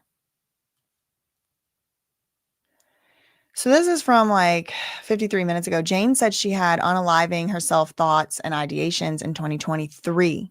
She testified to the court that she had those ideas at the end of 2023. And she expressed to Diddy that she would do that to herself. She believed Diddy would use and break her and that she hated her life. Wow. She wrote to Diddy that he was done with her and she just wanted to be unalive. When asked why she wrote these messages by the prosecution, Jane cried so hard that her answer was difficult to understand. Wow. It was hard to understand what she actually said. She said, you're done with me now. You've used me up. Now I just want to be unalive. When asked why she wrote this, she was crying so hard that you couldn't even understand her answer. 47 minutes ago, NBCnews.com, Combs, Diddy threatened Jane with SEX tapes in late December 2023. Diddy threatened to release the SEX tapes. This is like a month after Cassie's lawsuit got filed, and he's still doing these behaviors. He also threatened to show them to her baby's father. She said Diddy kept calling her and pressuring her as their relationship devolved.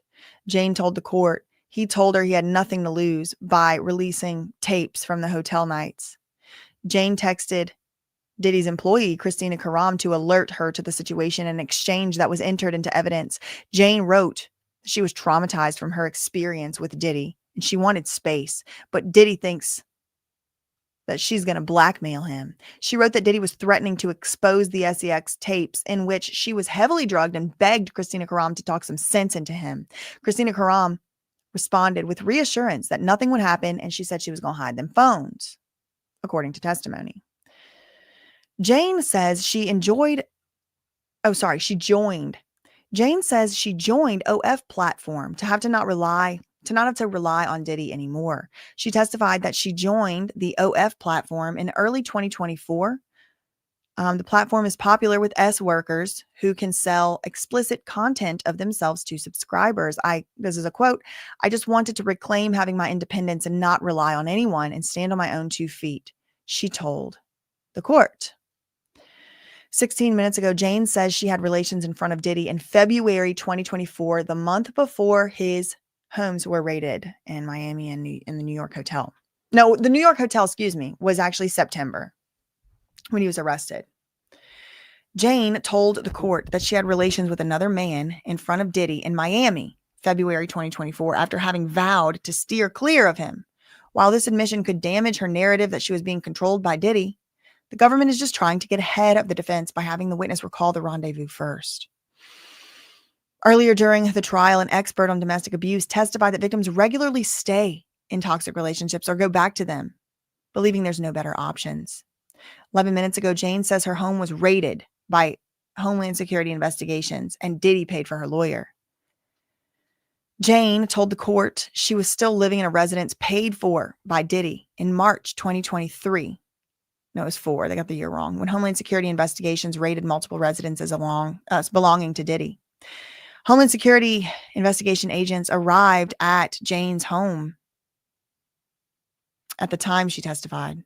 She told the court that she called Diddy's head of security, to alert him of the matter. Jane said she was represented by 2 different lawyers, both lawyers were paid by Diddy. We have a new update from CNN. Jane says she was with Diddy the day the hotel video was released.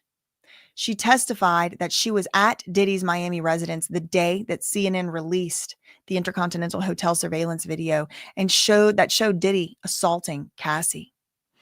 Diddy's son came into his bedroom. So that's who came in to tell him. There was a knock on the door and it was Diddy's son who said that the tape had been released. He came in to tell Diddy, quote, "something happened."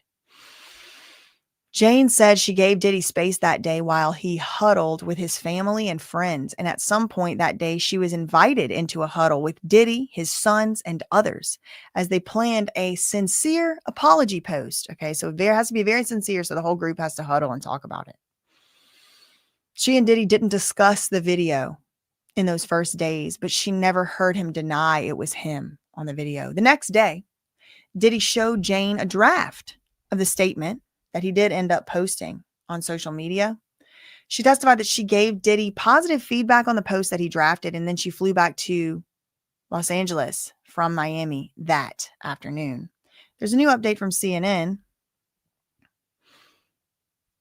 S-worker wanted, so now we're calling them S-workers instead of entertainers. One of the entertainers wanted $10,000 for a tape, Jane says. He wanted $10,000 to keep an S tape of himself and Jane under wraps. The man, identified only as Cabral and Sly. No, he was identified as a lot of stuff. He has a lot of names. Cabral, Sly, ATL. He said Diddy had shot the video using his cell phone, using Cabral's cell phone, thus giving the S-worker easy access to the footage, according to Jane. An undisclosed media company purchased the footage, Jane said, but the explicit video has not been publicly shown. They cannot release it, y'all. It is against the law. I mean, I guess they can, but it's against the law. I guess they could be selling it on the dark web. I don't know why a major media company would put their name on that. Wesley Parnell, just now, Washington Post, escort threatened to release video of freak off with Jane, she says. She testified that one of the escorts Diddy hired, a man referred to as Cabral, no, I think she was the one that picked him from a movie, had threatened to release a video of him and Jane having relations after the Cassie lawsuit was filed against Diddy. The escort saw an opportunity to make money and asked Jane for $10,000. She declined and called Diddy, who connected her with his attorney, or I don't know if he connected her with his attorney or it was the attorney, one of the 2 attorneys he was already paying for. She was already in conversation with his lawyers after federal agents tried to secure her cooperation. So after federal agents tried to secure her cooperation, which they did because she is here cooperating, this testimony could be a way for the prosecutors to get ahead of Diddy's legal team, who's probably going to argue that Diddy was committed to keeping pornographic videos of Jane off the internet. Yeah, they're going to argue that. Shortly after Cabral's threat, a major media company that Jane did not name contacted her, saying it was going to publish the video and asking for her comment. She said, I called my lawyer. Well, she said she fainted. Then she said, I called my lawyer. The video was never published, and Jane doesn't know why. Let's go back to Inner City Press.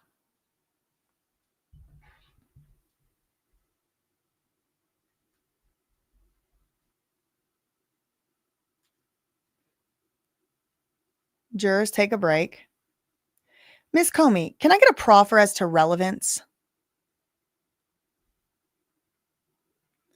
Ooh, the girls are fighting and the boys.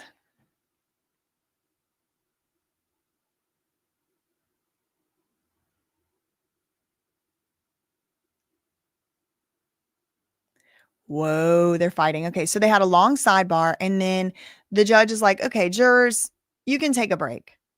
The jurors go and take a break. The judge says, Miss Comey, what's the relevance of this line of questioning? She said, if I can't compare the drafts, I'll strike the last question about comparing the drafts. What was the question about comparing the drafts? Oh, the one where they were mentioned. Okay. One of these lawyers in the courtroom, I guess, is the one that advised her not to say Cassie's name. Ooh, it's getting dicey. It's getting dicey. Remember whenever Jane was like, the draft that I read had Cassie's name in it? So this is like maybe privileged. They have a sidebar. Then the jury gets a break. Jurors, you can take a break. Miss Comey, can I get a proffer as to relevance? What's the relevance? The feds say, well, if I can't compare the drafts, I'll strike the last question about the draft. One says Cassie, one don't, whatever. Agnifilo said, hell no. No, we want all those questions stricken. I advise not to name Cassie as she might be a grand jury witness. So it was privileged. Okay, so Agnifilo said, I told Diddy not to name Cassie. It isn't Diddy that should be held responsible for this. I'm the one that gave that advice. They're making it seem like Diddy did that. I said that. And the reason was because it was privileged. Okay, I actually see where Agnifilo is coming from, to be fair. Because if they would have named, if Sean P. Diddy Puff Daddy Combs would have named Cassie's name, it might have been considered like some kind of, I don't know, grand jury witness, intimidate, something, privilege, something. But the assistant U.S. Attorney, Marian Comey, says, no, Your Honor, no. Our next questions are about Diddy's violent assault on Jane. Okay, so we're finally going to get there, 3:13 p.m. We're finally going to hear about the violence that we've been kind of expecting to come from the opening statement, but it's taken like 3 days, like a long time to the end of the day to get to that, to the violence testimony. Agnifilo's like, all these questions need to be struck. Our next questions are, but the assistant U.S. attorney's like, no. Our next questions are about Diddy's violent assault on Jane and then forcing her to have relations with an entertainer while still injured. It goes directly to the state of mind.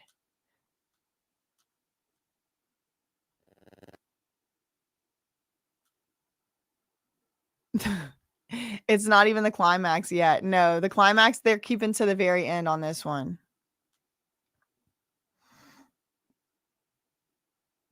Okay. Less than a minute ago, Jane and Diddy discussed contents of Cassie Intercontinental Hotel assault video weeks after the video was released. Jane and Diddy didn't immediately discuss what was shown. They didn't immediately discuss that video from 2016, but they had a conversation about it later in 2024, like in June or July, a month or two after the video was released. Diddy said that was the only time they had physical violence like that. Diddy also told her that Cassie was a hitter and she would hit. Prosecutor Maureen Comey asked Jane if Diddy said whether he would hit Cassie. And Jane said she thought he addressed it, but she couldn't really remember what he said. She can't remember, so she can't recall.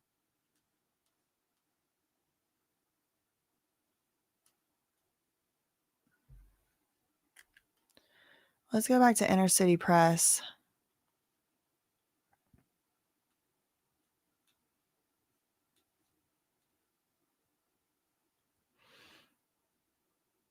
Speaking to the state of mind.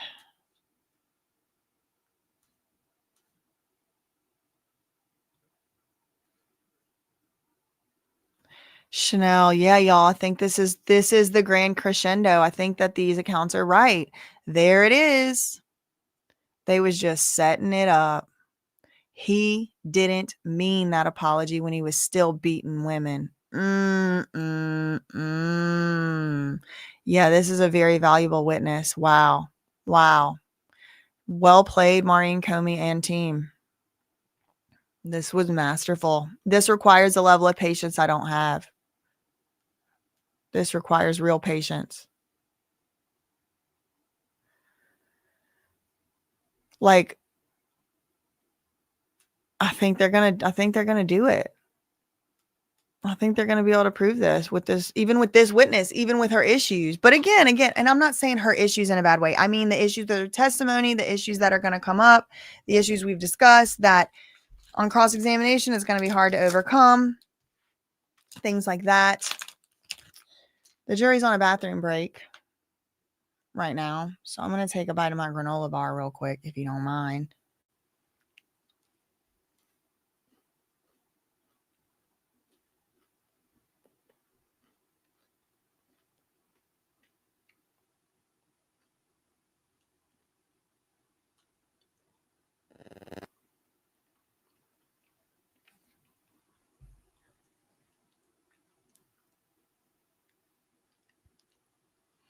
Yeah.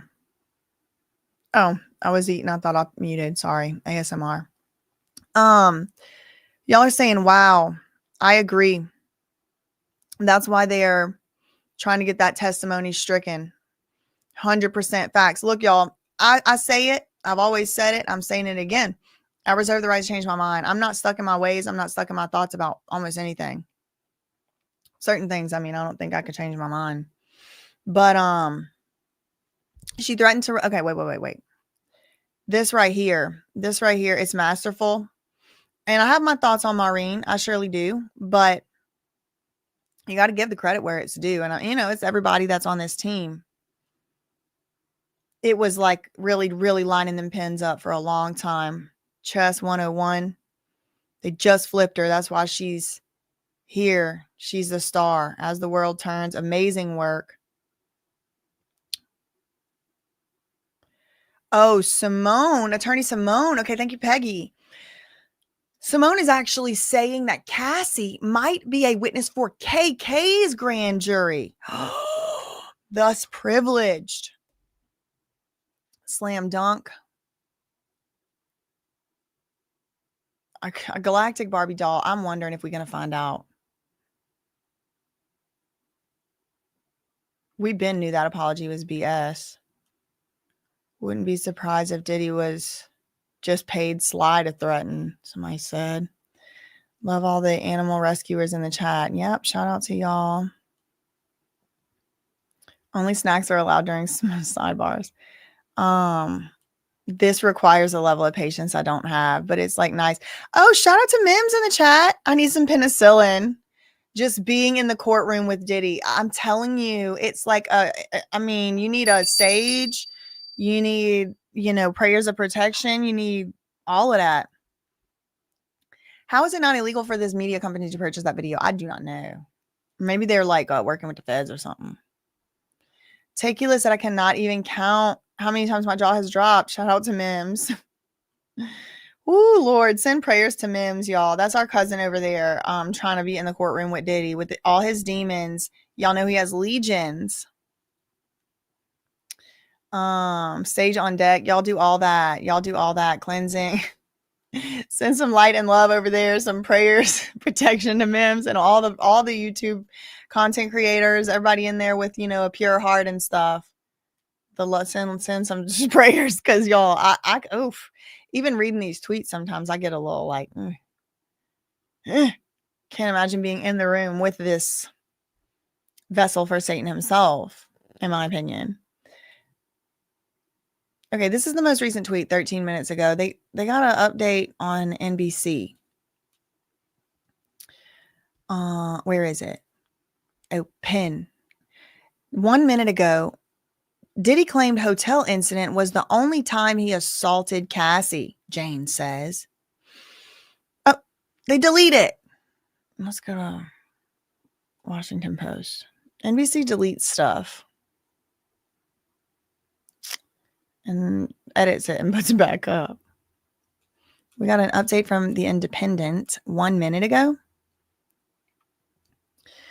Jane testified Diddy is still paying her legal fees. Jane testified that Diddy is still paying her legal fees. This comes after Jane revealed Diddy is still paying her rent after the two signed a love contract in 2023.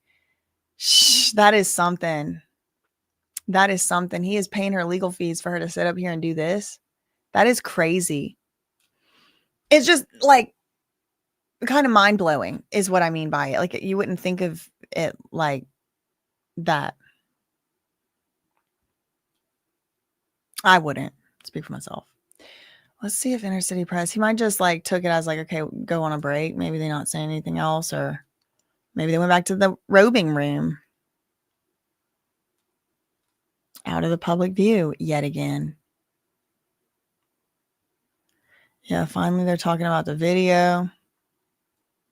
Okay, the NBC update is back.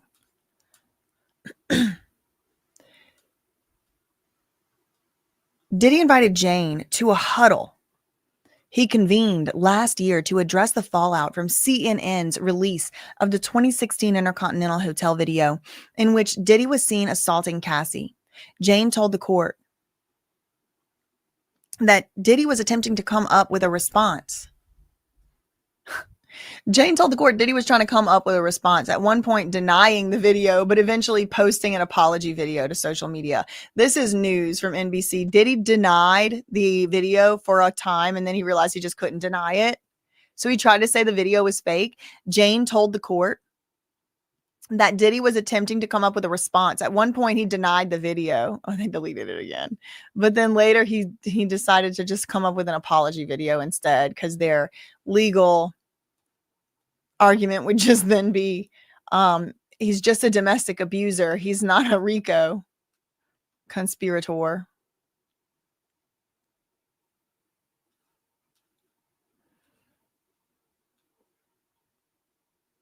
I'm waiting for them to put it back up.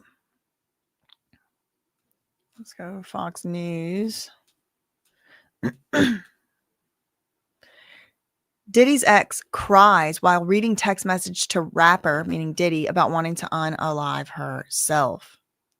I need a break. Please respect this. You gonna let me in? Are you gonna let me in? Are you gonna let me in? Are you gonna let me in? Text shown in federal court between Diddy and his ex, Jane, revealed that she felt manipulated and wanted monetary income.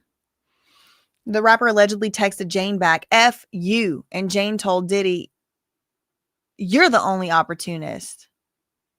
You're the one who had 3 years of fun with my body. You were a full-time job and you consumed my life. Look at these quotes we're getting.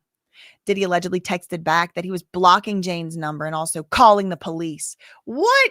Nobody else is reporting this.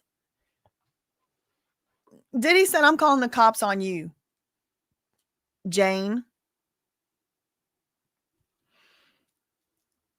You conned me into sucking blank for you, Diddy allegedly texted. After several texts, she wrote, I'm going to unalive myself.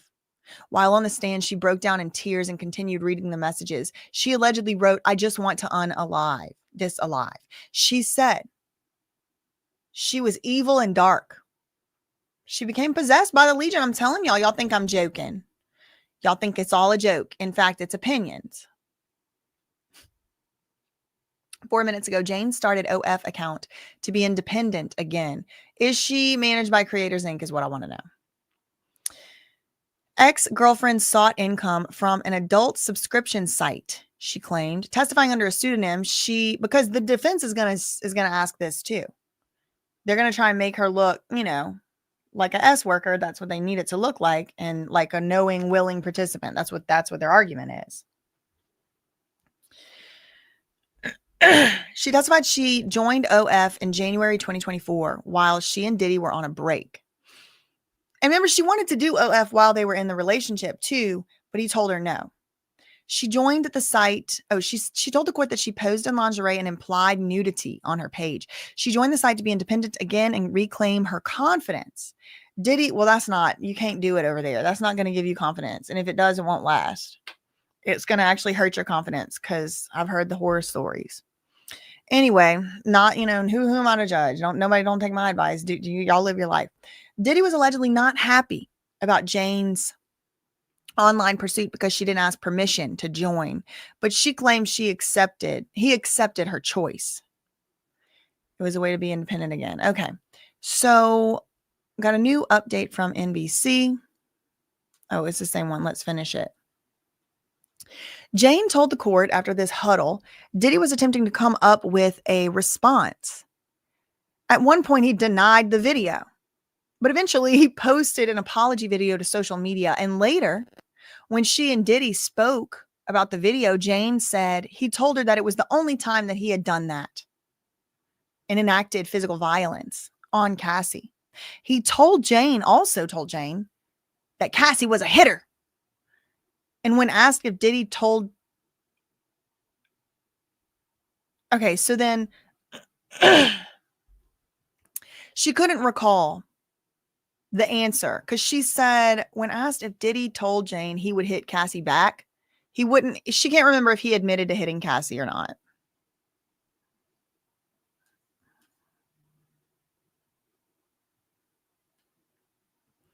Omari Scott. Meanwhile, in the Eastern District today, Omari Scott was convicted of unalive in the course of ST and the ST of Jane Doe 2 at an open-air SEX market in Brooklyn. What?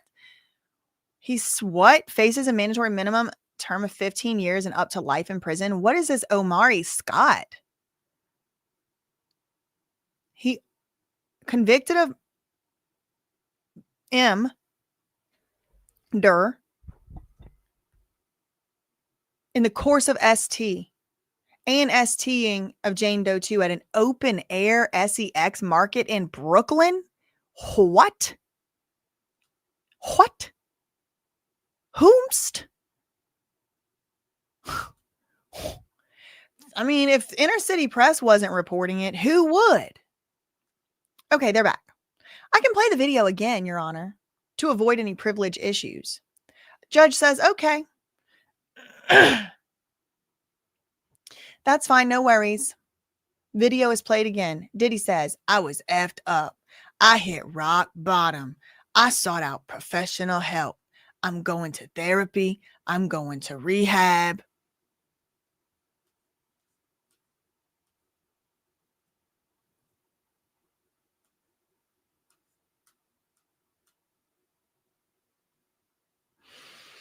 Two new updates from Washington Post.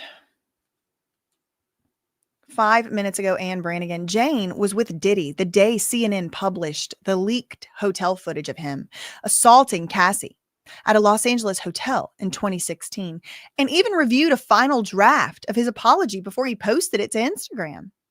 Jane testified that she and Diddy were asleep. They were sleeping at the Star Island mansion when one of Diddy's sons woke them up and said something happened.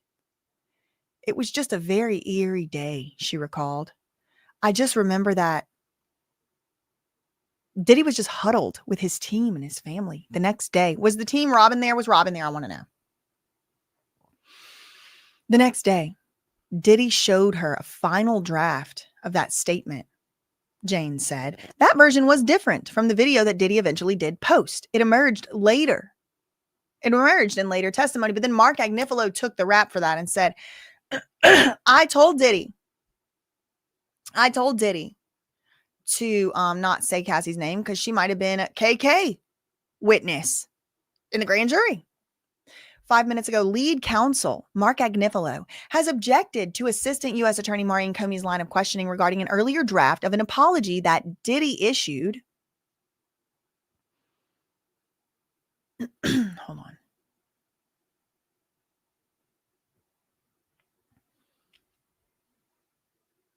Lead counsel Mark Agnifilo has objected to Maureen Comey, the Fed's line of questioning regarding an earlier draft of an apology Diddy issued, the apology video.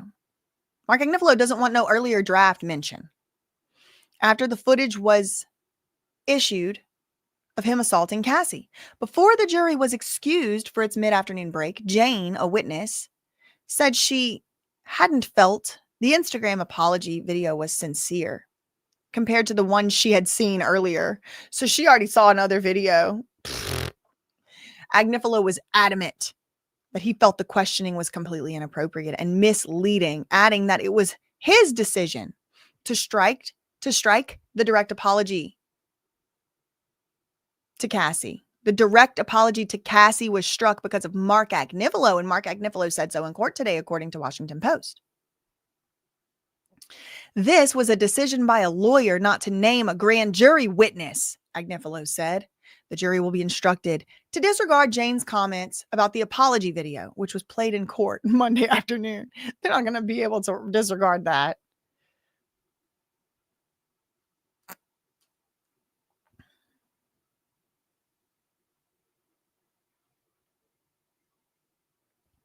So instead of doing that, Maureen Comey is just playing it to the jury again, the apology video. She's going to just start back there. I can play the video again and avoid any privilege issues. Okay, bring the jury back in. All rise. Apology video is played again. I was effed up. I had hit rock bottom. I sought out professional help. I'm going to therapy. I'm going to rehab. Jane, what did you understand he was referring to? I thought he was referring to the elevator lobby video. Okay, good. Oh, y'all, it's all happening. Oh my God, here it comes. The next time you saw him, June 18th, 2024, where did you see him? June 2024. June. So this is after the raids, but before the official arrest. Where did you see him? Home at my house in LA. Date night in the house. Jonathan came to help us set up. Who is Jonathan? I do not know. Some type of assistant. What did Jonathan do? He put some candles around the home, decorated with red lights, made the environment cozy. He still continued the FOs after hitting rock bottom, somebody said. Exactly. What did Jonathan do? He put some candles around the home, decorated with red lights, and made the environment cozy. Was the plan to have an entertainer come over? No, we were not having an entertainer. I wore a long brown dress. I opened our patio, which actually has a really nice view.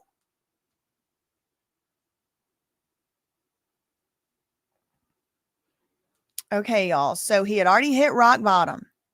He already I went to rehab, rock bottom. I don't know what the red lights is, y'all. Thank you, Mary, for the $9.99 super chat. Shout out to you. Thank you for the support of the channel.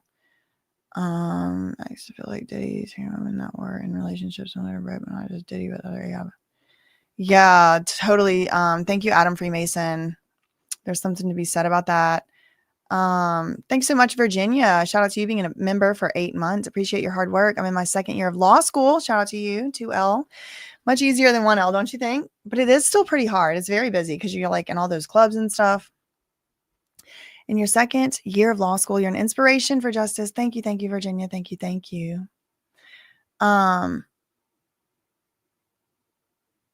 Oh, Joyful Ladybug. Thank you for the $4.99 super chat. And this makes so much sense. I think the house I think calling the house a hotel is why she said earlier that the hotel needs furniture. Right. Like if you're going to have all these people in and out of my house, I at least need to put a couch in here.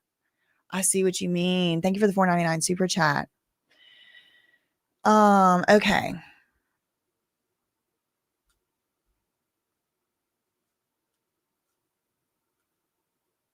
We're still here. Let's go to CNN. We do have an update, at least one. Yeah. Okay. Jane and this is CNN.com 1 minute ago. Jane and Diddy discussed. Oh, wait. We already said this. So they just updated it. He said that was the only time he had hit Cassie. He was a hitter. The jury watched the May 2024 video in which he apologized for physically assaulting Cassie in the 2016. So that was the only time I ever hit. She had hit me first. And remember, Jane, according to Jane, she had never been hit yet. And that's one of the things people are saying. Why'd she keep going back? Well, because she could have left. And what was so bad about it? He wasn't hitting her and different stuff like that. Where's the coercion? He wasn't being violent. Well, up until now in the story, he hadn't been physical with her like that. He's like, oh, that with Cassie, that was years in the past. I went to rehab. I went to therapy. I'm so sorry. He got his apology out. Prosecutor Maureen Comey asked Jane if Diddy said whether he would ever hit Cassie. She said she didn't really remember. The jury then watched the apology video again, where he apologized for physically assaulting Cassie in the hotel footage in 2016. We're back. Anne Brannigan from Washington Post said, we're back from the mid-afternoon break, and Jane is now starting to recount an incident that occurred at her home in L.A. just a year ago. Prosecutor Maureen Comey had previously called the encounter one of the most clear-cut examples of ST in the trial. Here it comes. In the opening statement, which, to be fair, I have completely forgotten that opening statement. It feels like it was lifetimes ago. But apparently, in it, she said this was one of the most clear-cut examples of S-ficking in the whole trial. So here we go. Again, listen. Anne Brannigan, 2 minutes ago, Washington Post. We're back from the mid-afternoon break, and Jane is now starting to recount an incident that occurred at her home in Los Angeles last year, 2024. Prosecutor Maureen Comey has previously referred to this encounter as one of the most clear-cut examples of ST in the whole trial. Let's go back to Inner City Press.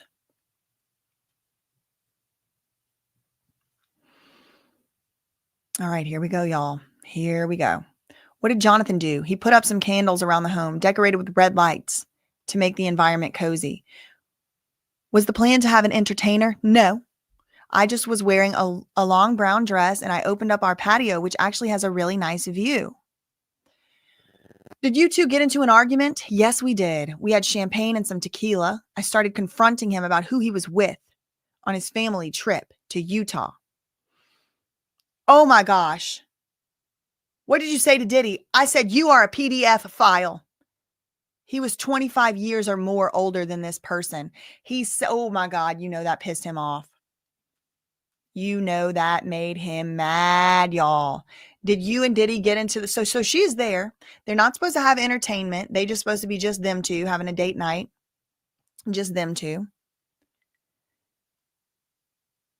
Open the patio up. We got in an argument. We had champagne and tequila, and I started confronting him about who he was with on his family trip to Utah, and I called him a PDF file because he was 25 years older than this person I thought he was with on the family trip. Oh my God. Jane, okay, they keep adding to this, or it just keeps saying there's an update and there's not.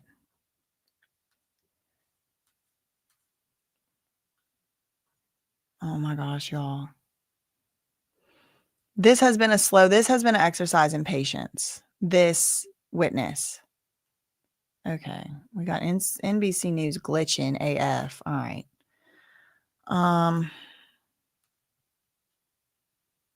Let's update Independent. Okay.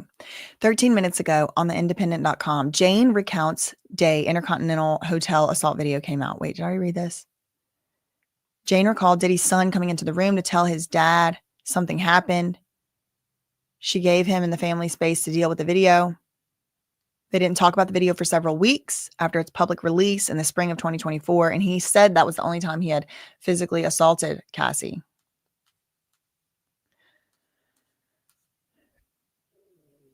"4 minutes ago, Diddy allegedly asked X to sign document for a clean break when they split. When Diddy and his ex were breaking up, he allegedly asked her to sign something so he could have closure comfortably. Jane told the court he assumed this was some kind of legal document to show that Jane was not a threat. Diddy allegedly said he wanted a clean break, but Jane testified that he seemed frustrated.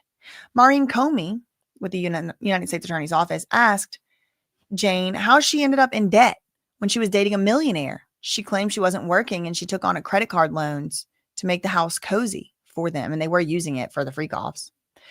While reviewing even more text messages, Jane allegedly said she needed 3 months to situate herself financially, and Diddy wrote that he would never abandon her. That's news. That's new. Jane allegedly texted, quote, "You're not having your way, so you immediately threaten me with rent." She said Diddy wasn't getting his way with a party, a hotel. It's not a hotel night anymore. Now they started calling it a party because they're not in the hotels anymore. So he threatened her home. "I'm tired of rent threats. I hate living in fear," she allegedly wrote to Diddy. She testified that Diddy still continued to pay for her rent even after these messages. 35 minutes ago, Diddy allegedly threatened to send X's SEX tapes to the father of her child. Diddy allegedly told her not to hurt herself in text message evidence submitted to the court. "Nobody loves me," she sent in a text. She claimed on the stand that Diddy told her to charge him and threatened to show her child's father the tapes from their hotel nights. "You went on a bipolar tangent. I was doing what you asked me to do. Then you went ape beep on me, telling me you would expose my tapes and send them to my child's father," she allegedly texted to Diddy. Jane claimed after Diddy threatened to release the tapes, she reached out to his chief of staff, Christina Karam, because she was one of the few people he actually did listen to. Ricola. In text message evidence, Jane allegedly wrote, "He just threatened me about my SEX tapes." She wrote this to KK. "That he has me on 2 phones. He's been bothering me for 2 months. We broke up 2 weeks before the lawsuit. I'm traumatized from my time with him. Today he went from asking me who I'm seeing. When I reiterate all the trauma, he blackmails me and says, charge him. Bipolar. You went on a bipolar tangent. I was doing what you asked me to do. Then you went ape bleep on me, telling me you were going to expose my tapes and send them to my child's father," she allegedly texted Diddy. Jane claimed after Diddy threatened to release the tape, she reached out to KK. "He threatened me about my S tapes. He has me on 2 phones. He's been bothering me for 2 months." Oh, were these the 2 phones in the boots that KK hid? Remember there was 2 phones in those boots? Oh, was KK the one having freak offs with him? Is that what we're going to learn? No, that was in his house. Never mind. Don't let me start rumors. Those weren't from that house, but there's 2 phones that were hid in a boot. And I'm wondering if them 2 phones is these 2 phones right here. He has me on 2 phones. "He's been bothering me for 2 months," Jane told to KK. "We broke up 2 weeks before the lawsuit. I'm traumatized from my time with him. Today he went from asking me who I'm seeing. When I reiterated all the trauma, he blackmails me and says that I need to charge him money." She says she sent more text messages to Karam even after these threats. Quote, "Please talk some sense into him." Karam allegedly said she would read it and then call Jane. Jane wrote back, "Maybe you can simmer him down because he listens to you." She remembered Christina Karam telling her nothing will happen with the tapes, and Jane and Diddy should give each other space. Jane asked KK to hide the phones with the SEX tapes, to which Karam allegedly agreed. Is that the 2 phones in the boots? I want to know.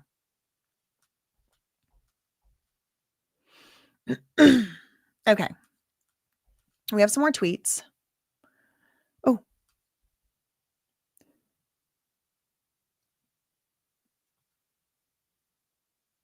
So they're on this infamous night, this infamous, notorious, fateful night in 2024,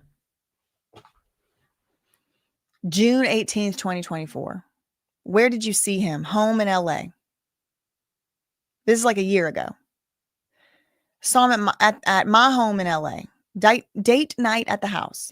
Jonathan came to help us set up. He put some candles around the home, decorated with red lights, made the environment cozy. We did not plan to have an entertainer. I just opened up our patio, which has a really nice view. Did you two get into an argument? Yes, we ended up getting into an argument. We drank champagne and some tequila, and I started confronting him about who he was with on his family trip to Utah. What did you say to Diddy? I said, you are a PDF. He was 25 years or more older than this person. I said, if a girl can't buy her own drinks, what makes you interested in her? I believed she was under 21. But older than 18? Jane said, yes, I did think she was older than 18. But I pushed his head into the marble. I pushed his head. So she did initiate the first hit, according to her own testimony. And then what happened? She said, I started throwing candles and glass because I was angry. He was probably cursing and calling me crazy. I wanted to lock myself in the master bedroom. Did he touch you? No, not yet. I locked the bedroom door, but he kicked it down. Then he kicked down the bathroom door off the hinges. So she was the initial aggressor. She testified to this, but then she retreated. It depends on the jurisdiction on what the legal responsibility of the parties is in a case like that. It was both of their homes. It would be a very complicated legal discussion. It would have to go down into like whose responsibility to retreat and all that, but she's saying it. She discussed the contents of Cassie. Okay. There's the most recent one 2 minutes ago. CNN.com. Quote, a very terrible day. Jane testifies about a fight she and Diddy had at her house. After she flew back to LA from Miami in May 2024, she didn't see Diddy again in person until a month later, June 2024. She testified she remembers the date because it was a very terrible day. They planned for a date night in the house where she lives, with Diddy coming to LA after a family trip to Utah. Okay, so he was coming back to hang out with her. He had been to Utah with his family, June 2024. Diddy's assistant, Jonathan, came over first to help her set up the house with decor and candles and to stock the fridge. When Diddy first arrived, they spent time catching up in the backyard. The jury saw photos and a video that Cassie took of Diddy that night. In the video, music was playing, and Diddy could be heard talking. Jane and Diddy got into an argument about a half an hour after that video, she testified. I started confronting Diddy about who he was with on his family trip. I was making an assumption that he was with another woman, and she called him a PDF file, she testified. She said the woman she thought he was with was an adult, but she was roughly 25 years younger than him. At one point, Diddy bent over to tie his shoe, and she pushed his head into a marble counter. She didn't see any marks or injuries on his head later, she testified. Jane said she started throwing candles around the house and repeatedly saying that she hated him. I hate you, I hate you, I hate you. She said a lot of candle wax went onto Diddy's clothes, but she didn't see any glass hit him directly. I think he was probably cursing and calling me crazy, she said, adding that his tone was angry, I bet. I mean, she did kind of like attack him while his head was down. But, I mean, we'll see how it ended up turning out. We're midway through the story right now. There's months of their relationship left. So let's keep an open mind here. Okay. So where we left off on Inner City Press's thread, he was probably cursing and calling me crazy. I wanted to lock myself in the master bedroom. Diddy had not touched me yet. I locked the bedroom door, but he kicked it down. Then he kicked down the bathroom door off the hinges. He kicked his way into my closet. I tried to run, but he kicked me. There it is. And put me in a chokehold, and I couldn't breathe. I went to the front door and to a wall 6 blocks away. How did you hide there? How long did you hide there? 2 hours.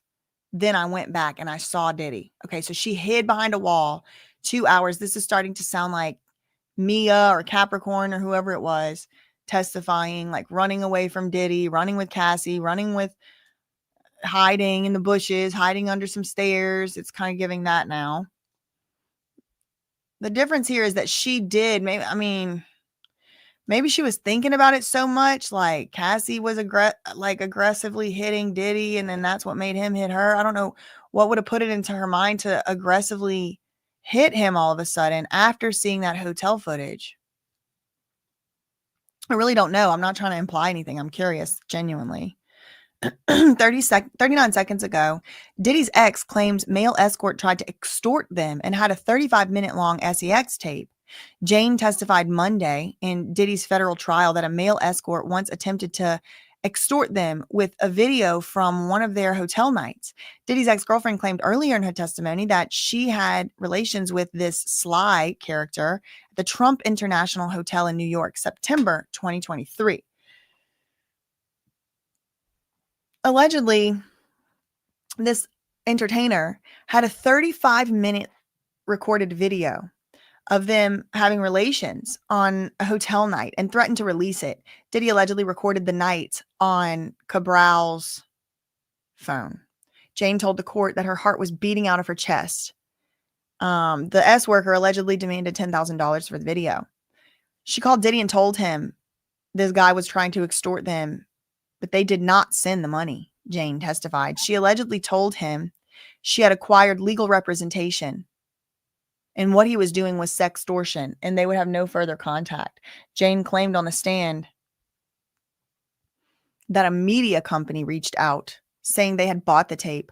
Her voice was shaky on the stand when she said, "I fainted and called my lawyer." She also said she called Diddy, and the company did not end up releasing the video.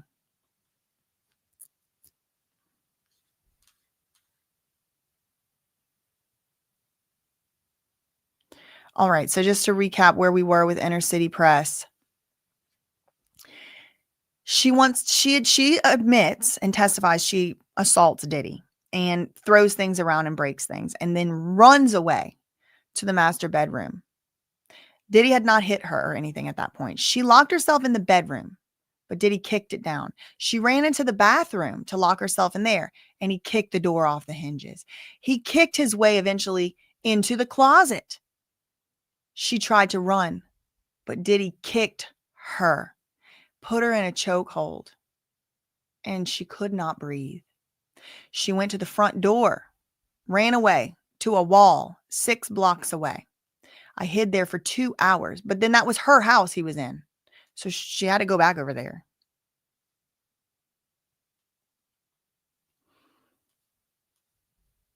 That's the most recent text from them. Let's see, from Inner City Press.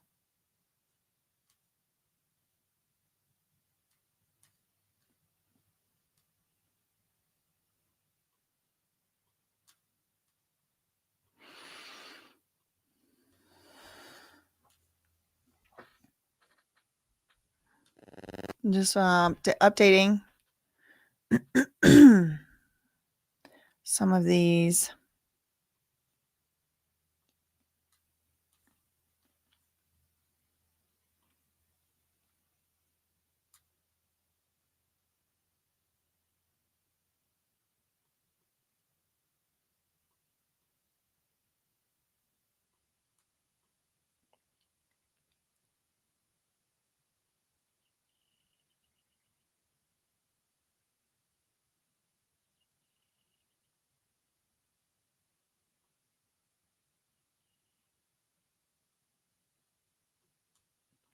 Okay, I was just doing some regularly scheduled AstroTurf hygiene management. Okay. Let me see. Let's go back here. Thanks so much for the $2 super chat, Alice. Google Kanye West celebrates birthday in Vegas. Oh my gosh. Okay. I will. Thank you for the $2 super chat. I'm probably not going to.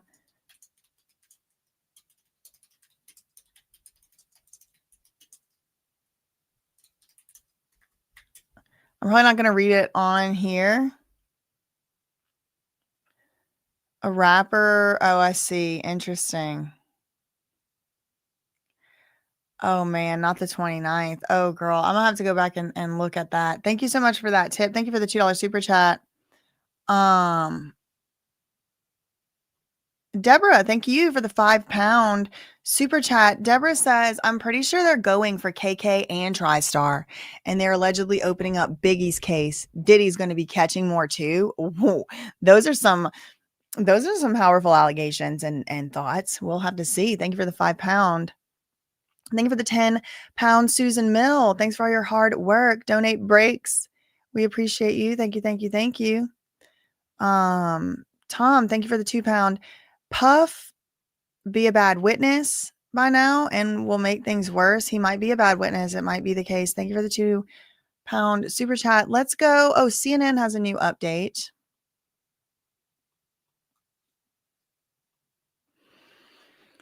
Okay. Oh, okay. Less than a minute ago, Jane says she hid outside her home for 2 hours after Diddy kicked and choked her. When Jane realized the fight with Diddy was escalating, she said she tried to lock herself in the master bedroom. When Diddy kicked open the bedroom door, Jane ran again and locked herself in the master bathroom. She said, then when he kicked that door off the hinges, she ran into the master closet. She changed her clothes while she was in the closet, because she knew she needed to wear something she could escape in. Because remember, she was wearing the long brown dress. Diddy kicked open the closet door too when Jane left that room and ran for the front door. But Diddy caught her. He kicked her in the back of her thigh, and she says she fell down. Quote, then he picked me up in a chokehold and choked me. She testified she was able to squirm out of Diddy's grasp, and she ran outside. And she didn't want to wake the neighbors, so she quietly hid by a wall outside until she thought Diddy would be gone. So she waited until she thought he was going to be gone, but he stayed there. She said she thought she hid there for maybe about 2 hours. Okay, y'all. I don't think the worst part has even happened yet. I think it's about to be coming up.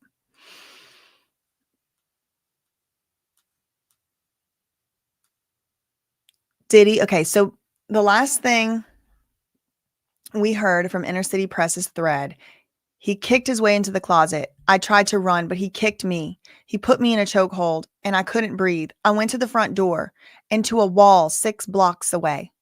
How long did you hide there? 2 hours. Then I went back. She thought he wasn't going to be there, but it says I saw Sean. He kicked in the guest bedroom door. I was throwing glasses and candles at Diddy. I shouted that I hated him. He started punching my head and saying all kinds of things. Saying what? That I was trying to keep him away from his kids. I said no, but he kicked me on the ground. I was balled up. Then he grabbed me by my hair and my arms. Yep, the Cassie move. He grabbed her by the hair and the arms and dragged her back into the house. The dragging. Yep. What was he saying? That I was effing crazy. I kept saying, just leave me the F alone. Just leave me the F alone. I kept screaming, just leave me alone, she says. So again, once she got back home, she gets back home, but Diddy's still there. He kicks in the guest bedroom door. She's throwing stuff, telling him to leave her alone. She shouted she hated him. He starts punching her in the head and saying all kinds of things. She was trying to keep him away from his kids. She said no, but he kicked her on the ground. She was balled up in like a fetal position like Cassie would do. Then he grabbed her by the hair and arms and dragged her back to the house. Wow. He was like mid-grooming real time. That's the story they're painting. It's like showing you painstakingly through step by step by step, brick by brick, like they say. Where's the violence? Where's the RICO? Where's the threats? Where's the force? I think we're getting it finally now, which again, like I've been saying, I was expecting But it's been a grueling, excruciating, meticulous testimony. And, you know, shout out to Jane for, I'm sure it took a lot for her to do this. And she's going to have to keep coming back for days. She recalls explosive date with Diddy. She testified about an explosive date she had with Diddy in June 2024. Diddy came to her LA home after a family trip to Utah. She started confronting him about who he was with on his family trip.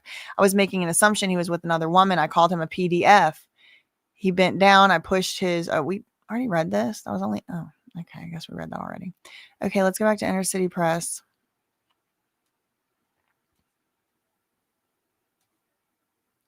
I called the girl I thought Diddy was with, and I asked if she was on the trip with Diddy. And she said very insulting things. Then Diddy held me down, so I had to listen. What did you do? I told her to shut up, and he was beating my blank. Whoa. Whoa. Who's this girl? Let me look it up. Diddy family trip, Utah.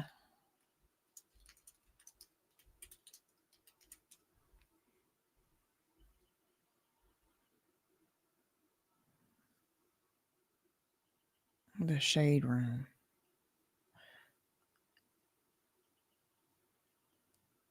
Who was he with? Does anybody know?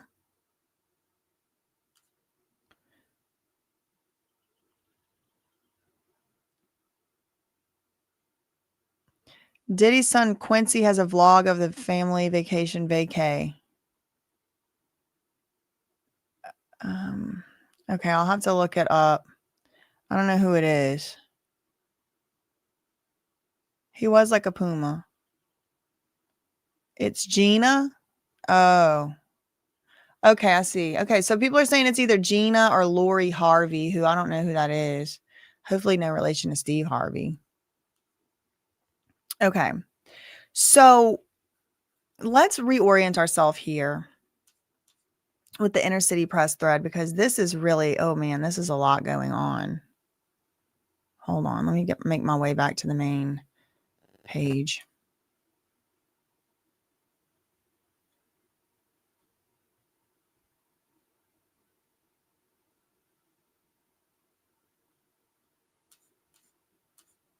Okay. He kicked his way into the closet. I tried to run away from him, but he kicked me, put me in a chokehold. I couldn't breathe. Went to the front door.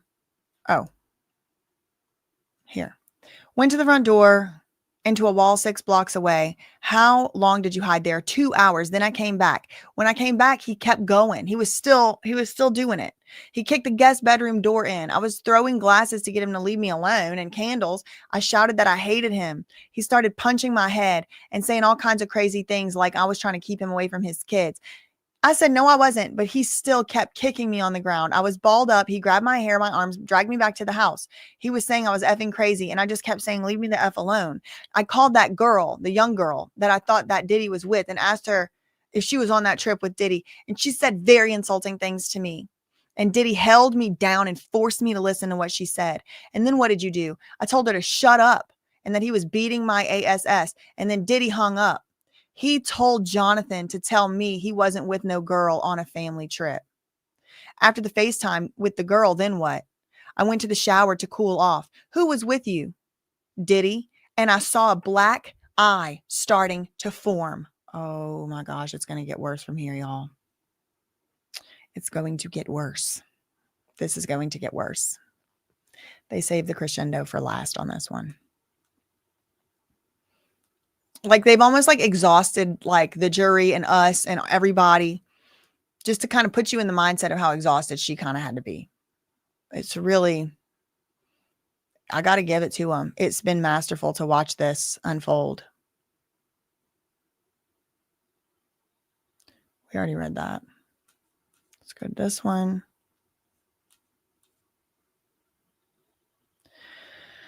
We're updated on that. Okay, what's this? USA Today, they don't do nothing.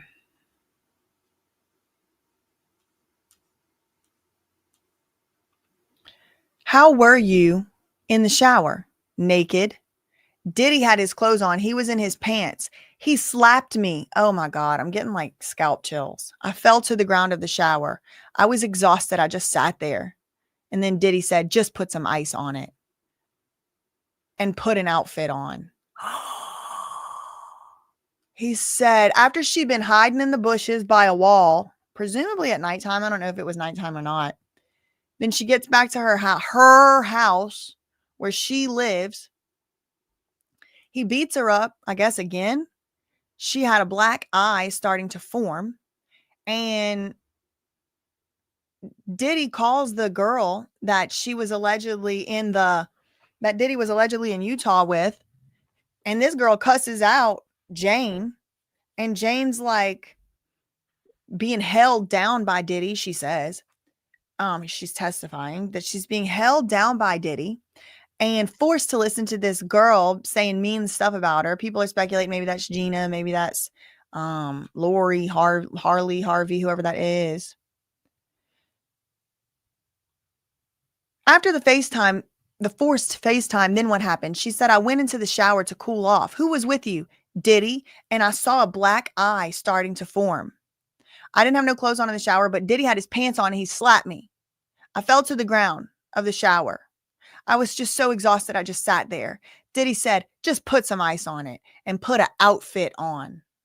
And put an outfit on. What do you think is coming next, boys and girls, ladies and gentlemen? Diddy found, this is less than a minute ago from CNN.com. Diddy found Jane again after she hid, and he punched, kicked, and dragged her. She continued to testify about a June 2024 fight she had with Diddy in which she hid by a wall outside her house. She started to walk back to the house because she assumed Diddy would be gone by then. But when she turned the corner, she saw Diddy on the street. I was scared, but I was quiet, and I just kept walking back to the house because I didn't want to wake up the neighbors. It must have been nighttime by now. She went to the guest bedroom in her house and locked the door, but Diddy kicked the door in. She started throwing more candles because she wanted him to get away from her. She ran onto a patio and Diddy followed. I punched him and then he punched me. Jane punched Diddy once in the temple and didn't see any injuries on him after. Diddy punched her in the head twice, on my forehead and around my eye area, she testified. After Diddy hit her, Jane ran into the backyard and went into a ball on the ground, trying to cover her head. That's when, in the backyard, he starts punching my head. He kicked me. He started saying all kinds of things. He just kept punching me. Diddy said she was trying to take him away from his kids and his family, and Jane responded, no, she was not.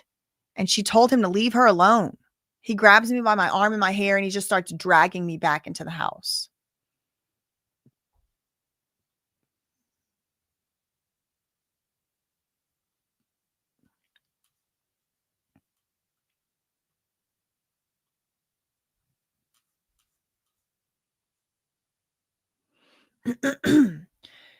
So she's in the shower and he's slapping her around in the shower now too, according to her testimony. I do not know. I was not there. She said, I didn't have no clothes on, but he had his clothes on. He slapped me. I fell to the ground of the shower. I was exhausted. I just sat there. Diddy said, just put some ice on it and put an outfit on. An outfit? Jane said, yeah, lingerie and heels. Diddy was using my phone to play pornography. He texted Anton on my phone. My phone was screen mirrored to the TV. Diddy texted from my phone, hey, what are you doing? Diddy scrolled up and saw Anton's message about our mutual friends. Okay, now that 1 minute ago is coming back around. I don't know who these mutual friends are, but it's the rapper and his girlfriend or whatever, where they saw Anton. So Anton then later texts Jane about it, saying, oh, isn't that weird? Like our mutual friends, whatever. Diddy scrolled up and saw Anton's message about our mutual friends and how she saw him. Oh, this has to be the other celebrity couple that Diddy was trying to get pulled in. This has to be, in my opinion. Oh man, y'all, the Diddy trial is just one thread. They're pulling on. Oh, they're pulling on threads. I wouldn't be surprised to find, you would probably be surprised. I'd probably be surprised how many grand juries are out and about right now. CNN NBCnews.com 1 minute ago, Jane testifies about long, brutal beating at the hands of Diddy. Jane recalled a long beating she suffered at the hands of Diddy last summer, just 3 months before he was arrested. The two were there at her home that he pays for, still to this day. On June 18th, a very terrible day, she said before recounting the horrific, violent details of their confrontation. It started when they argued about Diddy seeing a woman at least 25 years his junior, leading to Jane calling him a PDF file and slamming his head into a marble kitchen counter. She admitted.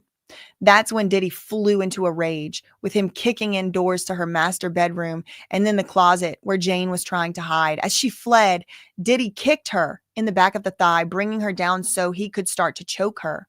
She managed to escape into the neighborhood and lingered for 2 hours in hopes that Diddy would leave, but he did not.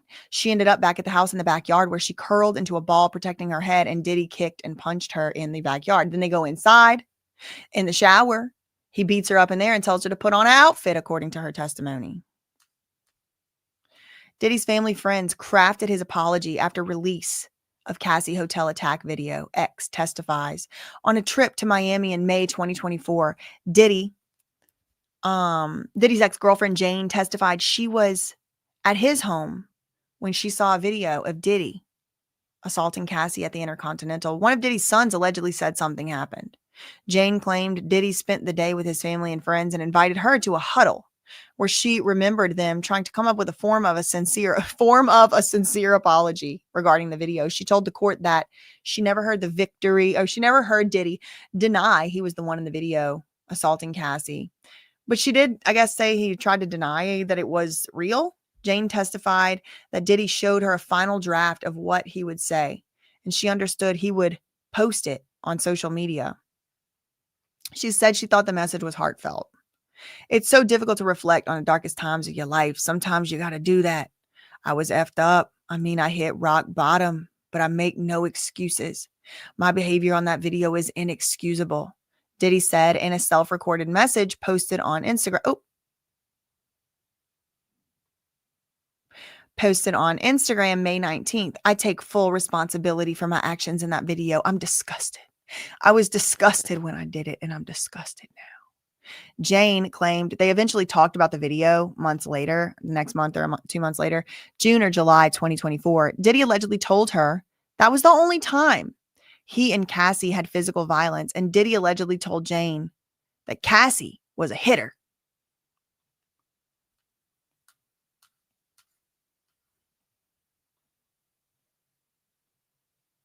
Oh my God, this is sick.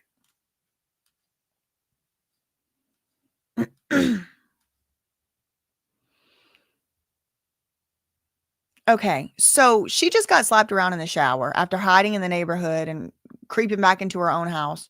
She's slapping around in the shower. Diddy got clothes on still, pants. Slaps her. She falls to the ground. She said, I was exhausted. I just sat there.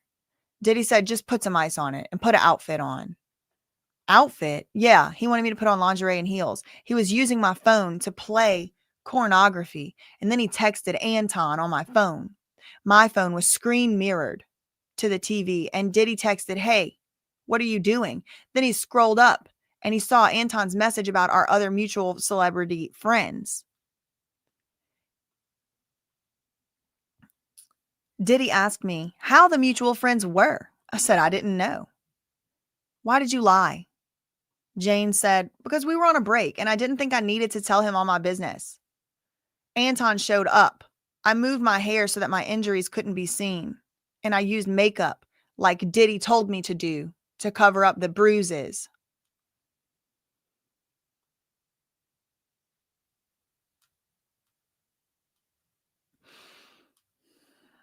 I greeted Anton, just trying to be polite, asking him how his day was.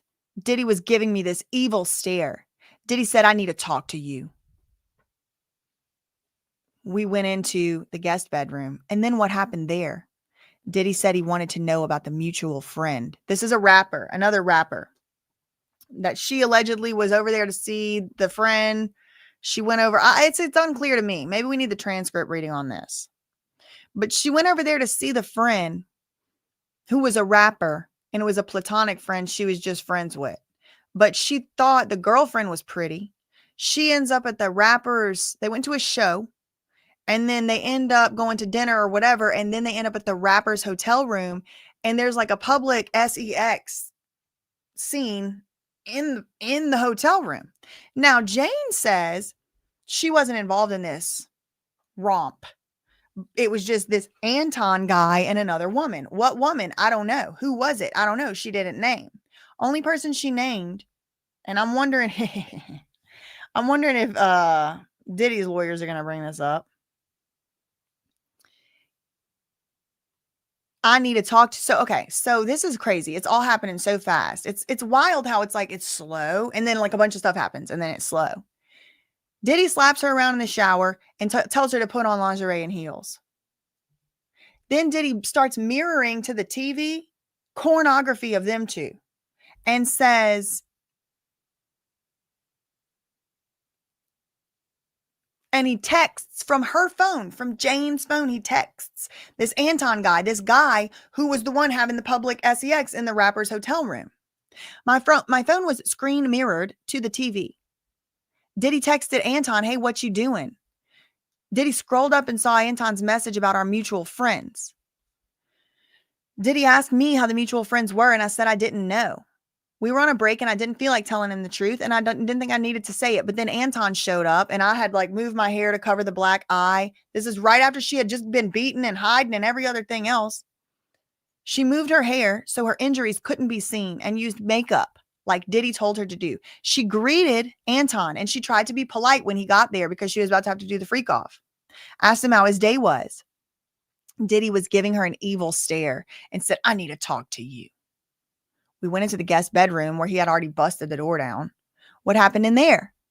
He said he wanted to know about that mutual friend, the celebrity. He gets so jealous over the celebrities. I told him I went to Vegas with this rapper and his girlfriend. I saw Anton having relations with another woman. And what did Diddy say? He said, do you have this corn star having something over me? Do you have this corn star having something over me, this Anton guy? Did you take substances? Yes, right around this same time. Diddy told me, take this effing pill. You're not going to ruin my effing night. Go out there and blank his blank. I said, I don't want to. What did he say? He said, is this coercion? Whoa.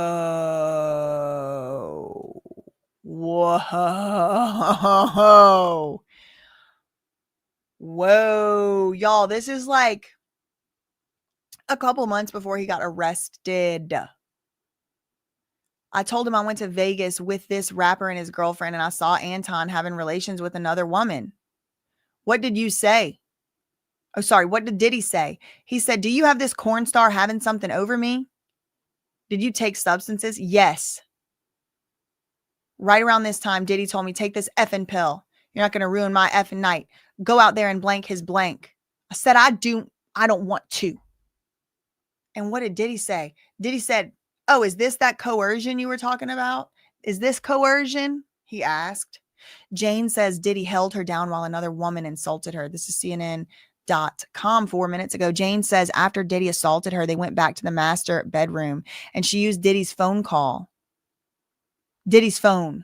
to call the girl she assumed he was on his family trip with.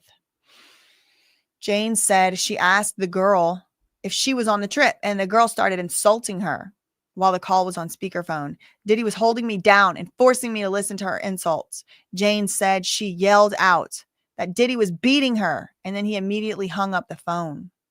Wow. Later, Diddy testified one of his assistants. FaceTimed. Later, Diddy FaceTimed one of his assistants and told him to tell Jane that there wasn't a girl. So they're together and he FaceTimes his assistant. He's like, tell her there wasn't a girl on that trip. Jane testified she was in the corner of the room and Diddy was standing right in front of her.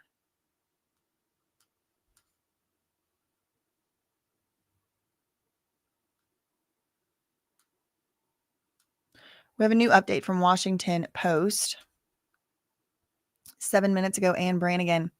Jane testifies she attacked Diddy. I was angry with him. June 18th, 2024 began as a date night. for Jane and Diddy.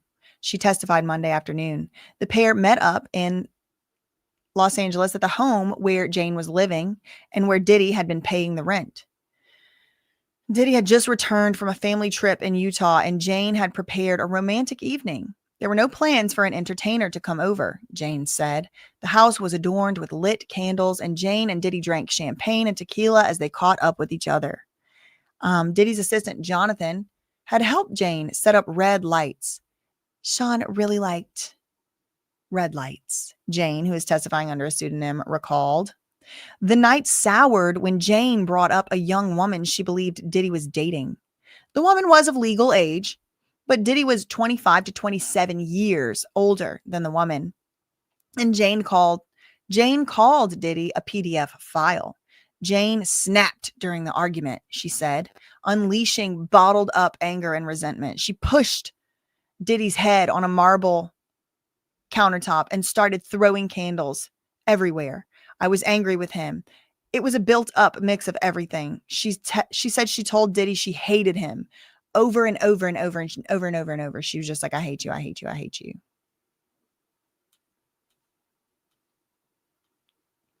What happened to the pill? Jane said, I took the pill and then I did an act with Anton and I felt sick. Like, I was like, even in my own body, I just felt disgusted and terrible. How did it end? It ended when Anton finished. I excused him. I tried to put on a good face.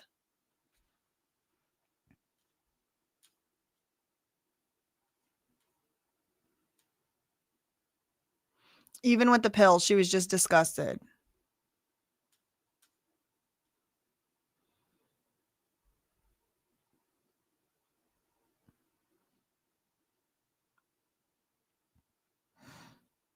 We got a new update from NBC. Whoa. 3 minutes ago, altercation with Diddy left Jane with golf ball size welts, she says. After Diddy found her, Jane testified that he dragged her by the hair back to the house patio. She told the court that she punched Diddy in the forehead, telling him she hated him, and then Diddy allegedly punched her on her forehead and her eye area. Jane testified that she saw later that night she had 2 golf ball-sized welts on her forehead where Diddy had punched her.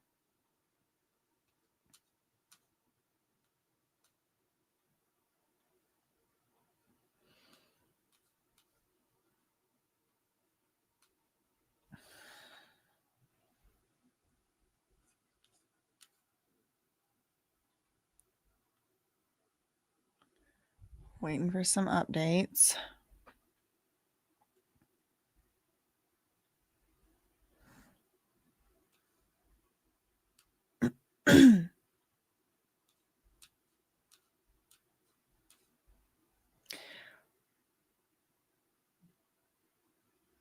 Okay, 1 minute ago, look at the picture. Look at the sketch of all the lawyers huddled around Diddy.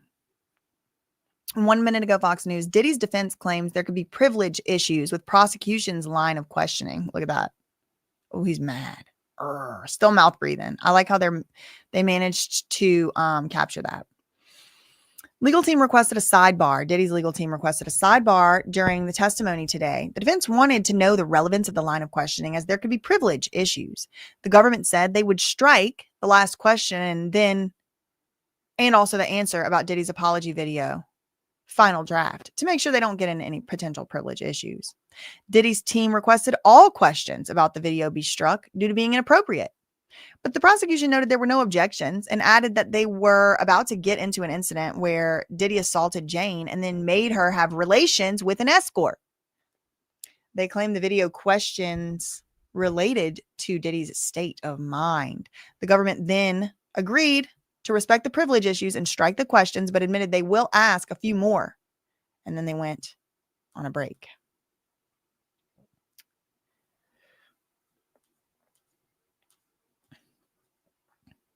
Okay, we're still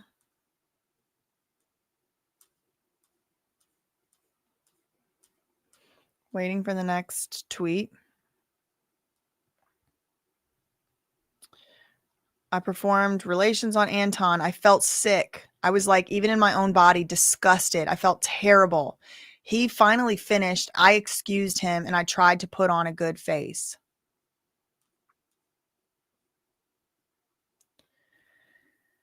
That was 6 minutes ago. We're waiting for the next update still.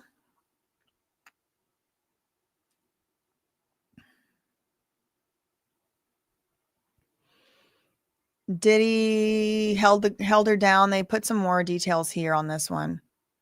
She asked the girl if she was on the trip, and the girl started insulting her while the call was on speakerphone. Diddy was holding Jane down, making her listen to the insults. She yelled out that Diddy was beating her, and then he immediately hung up. Okay, so then this is where they continue on the story. When she looked in the mirror, she noticed 2 golf ball-sized welts on her forehead and a black eye forming. Diddy got into the shower too, but he was still wearing pants, standing out of the water. Jane testified that she told Diddy she hated him. He slapped her 3 times in the face, eventually knocking her off balance to the ground, Jane testified. I'm just reading public documents, okay? I think this is sick, grotesque. This is not, acceptable behavior. It's actually illegal if it happened. Diddy was then using her phone to watch pornography. The phone was screen mirrored to the TV so she could see he was texting the entertainer that they used before to see if he could come over. So this feels like he knows it's a punishment. I don't think he's doing this because he's so happy and pleased with her. So how's he going to explain this one? Editor's note, if you or someone you know is struggling with intimate partner violence, there are resources available, including the National Domestic Violence Hotline.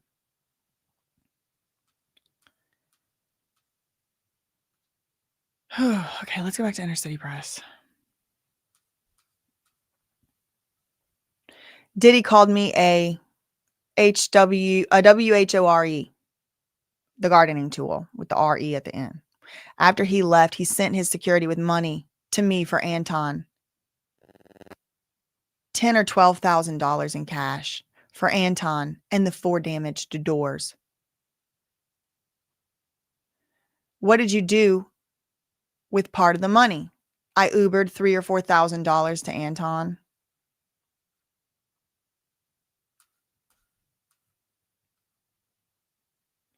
Okay, y'all. So she took the pill. She performed the act on Anton. She felt sick, like even in her own body, disgusted, terrible. Anton finished. She excused him. She tried to put on a good face. And then Diddy called her a gardening tool. After he left, he sent security. The security guard came to drop off the money. And then she said she Ubered some of that money over across town to Anton.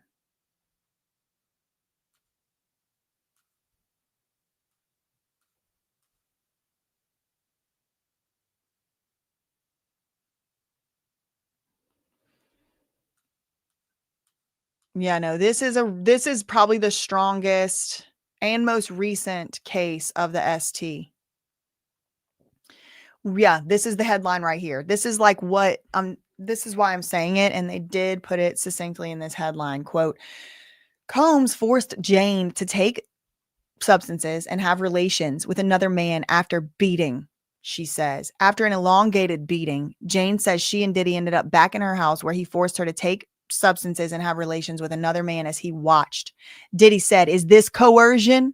before making Jane take the substance. Then he had Anton, an S worker they hired before, come to the house. I had to perform an act on him. It just felt like forever. Diddy was watching and I just felt disgusted. I felt terrible. So now this time it isn't she was trying to make her lover happy. No, it was he beat her. There's the coercion. There is the violence. And she had proven so much stuff before and beyond that. But now it just brings it all back together and ties the red ribbon on the top. Less than a minute ago, CNN.com, Jane testifies Diddy told her to cover injuries with makeup before inviting entertainer over. Jane testifies that Diddy told her he was inviting Antoine over because we're not going to end the night like this. She said Diddy told her to put makeup on and put her hair to the side to cover her injuries. And that is what she did. Jane said Diddy scrolled up and saw earlier text messages between her and Antoine, the same entertainer that she had seen in the January 2024 trip to Las Vegas. She said Diddy saw a message where the entertainer referenced spending time with their mutual friends. Jane testified that she understood it to be a reference to the people from the Vegas trip. And she said she hadn't told Diddy about the trip because they were on a break at the time. Jane said Diddy asked what the message referenced, and she told him she didn't know because she didn't want to escalate the night. Yeah, she had already been beaten at this point. She said she chatted with Antoine for a little while when he arrived before Diddy asked to speak with her separately in the guest room. She and Diddy went into another room, and he said the messages he read weren't sitting right with him, and asked her again about the mutual friend reference. Around that time, Diddy had her take a substance. They excused themselves from the room with Antoine and went into the bathroom, where he opened his hand to show her a pill. He insisted she take the pill, and Jane recalled saying she wasn't going to ruin his night. He wasn't going to ruin his night. Like Diddy being like, you're not about to ruin my night. I don't want to. I don't want to. I don't want to. Jane recalled telling Diddy emotionally on the stand. Diddy got close to her face and said, "Is this coercion?" She testified that she just looked back at him. They returned to the room, and she performed the act on the entertainer for what felt like forever. And she eventually did have relations with the entertainer while Diddy watched. Sick. I don't want to. I don't want to. I don't want to. And she's crying on the stand saying this. 1 minute ago, Washington Post, Wesley Parnell, Jane said Diddy kept punching her. The June 2024 fight escalated quickly, Jane testified, after throwing candles at Diddy. She ran into the master bedroom. Diddy chased after her and broke down the door. She ran and hid in the closet. Diddy followed her there. As she tried to run out of the room, Diddy said, As she tried to run out of the room, Jane said Diddy kicked her in the back of the leg, causing her to fall. He then put her into a chokehold. She said she was able to wriggle out, and she eventually at one point actually punched back, and he retaliated forcefully. He started punching my head. He started kicking me. He started saying all types of things. He just kept punching me. Jane said that she stole Diddy's phone and called a girl she believed Diddy was having relations with. And Diddy, in turn, pinned Jane down to the ground and forced her to listen as his other girlfriend insulted Jane. I told her to shut up and that he was beating my blank right now. He immediately hung up the phone when I said that.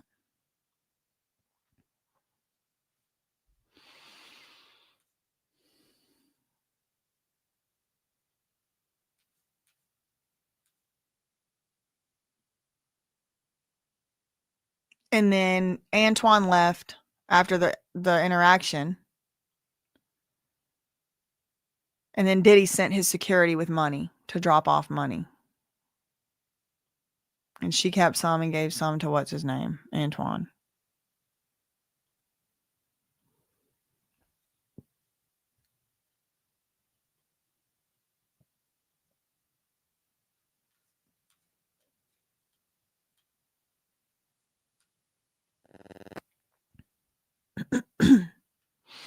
"12 minutes ago, The Independent, Jane says Diddy assaulted her during a 2024 fight. She testified she slammed his head into a marble countertop, and then afterwards she sensed things were escalating and locked herself in her bedroom. She said Diddy kicked in the door to the bedroom and then the door to the closet where she was hiding. She said she went to the closet because she wanted to wear clothes she could escape in. She made a run for the front door, but Diddy caught her and kicked her. Diddy kicked me in the back of my thigh and I fell, and then he picked me up in a chokehold and choked me. She said she tried to hide outside, but Diddy found her. She punched him, and then he punched her. He started punching my head. He started kicking me. He started saying all kinds of things, and he just kept punching me," she said.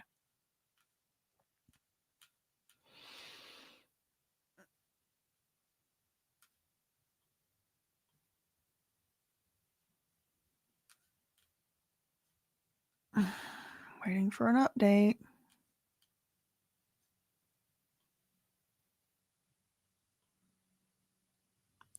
Thank you to Measured Man for the $5 for being one of the few covering Robin in the debacle of TriStar. Yeah, I hope more people start talking about it. Thank you, Jody, for the $1.99. Good Lord, you cannot make this stuff up. It's true. Maybe you can. I don't know what people can make up, but it sounds believable to me.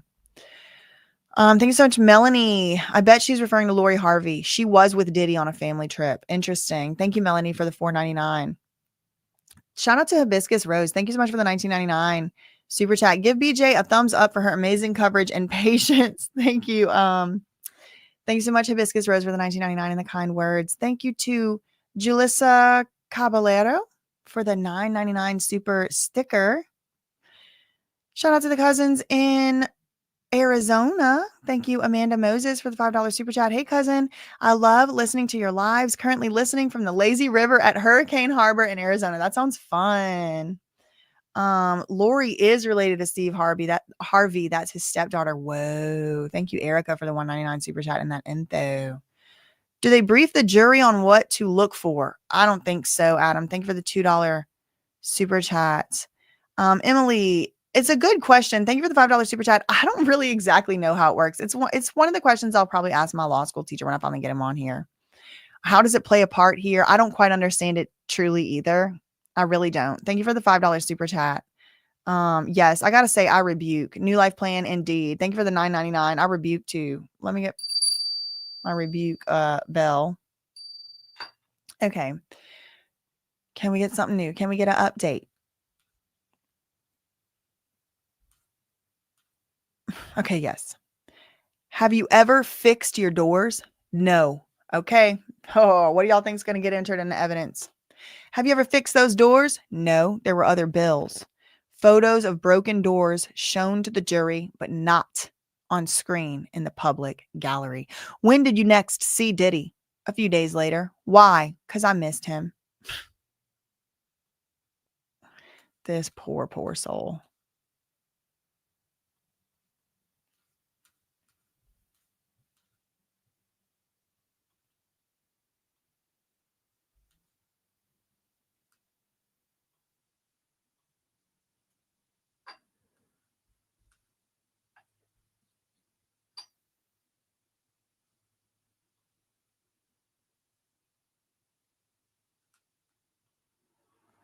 They have to be coming up to the end of the testimony. It is 4:37 p.m. I mean, they're already an hour and 37 minutes beyond what the regularly scheduled court hours are for this trial. 2 minutes ago, Jane says Diddy asked her to cover the injuries he gave her. This is the Independent. Jane testified that Diddy forced her to take EX and have relations with another man after the alleged June 2024 assault. Jane also testified that Diddy told her to put on makeup and wear her hair on the side of her face to cover up the injuries that he gave her.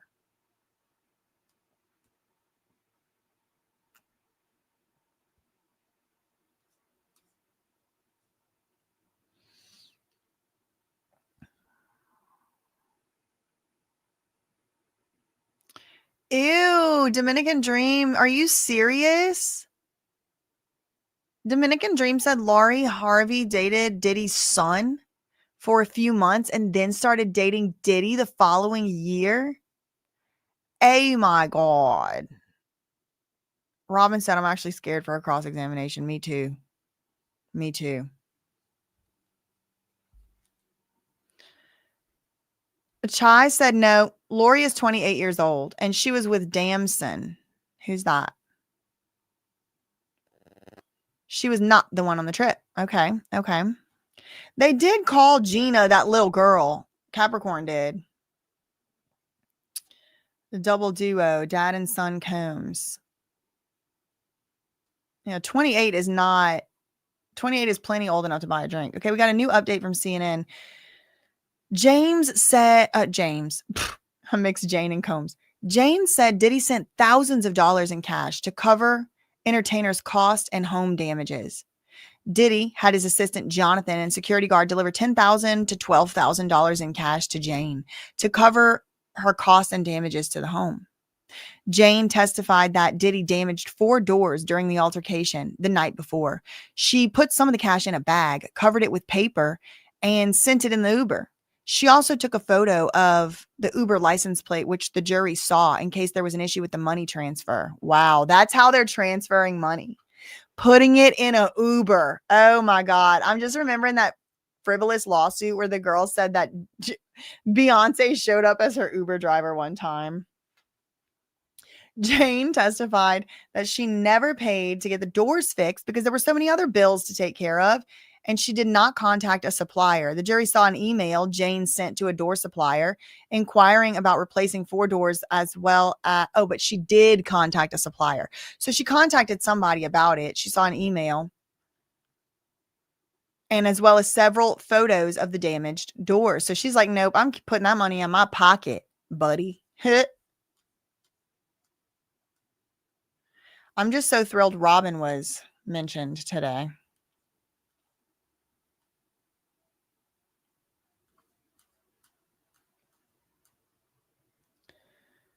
Nothing new there.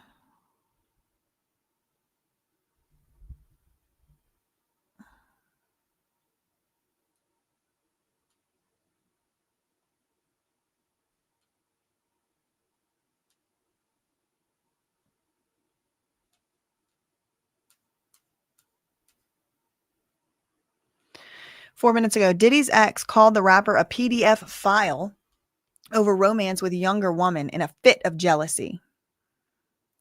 Variety and City National Bank. Isn't that interesting?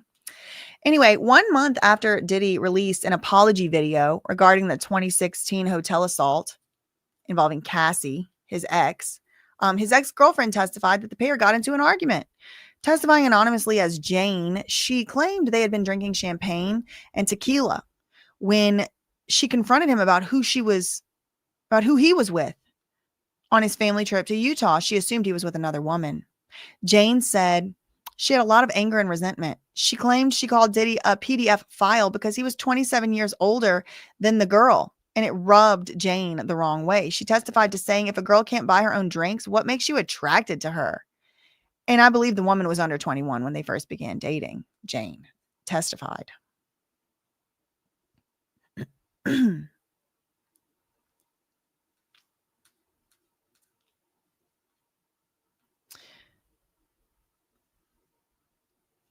When did you next see Diddy? A few days later. Why? Because I missed him.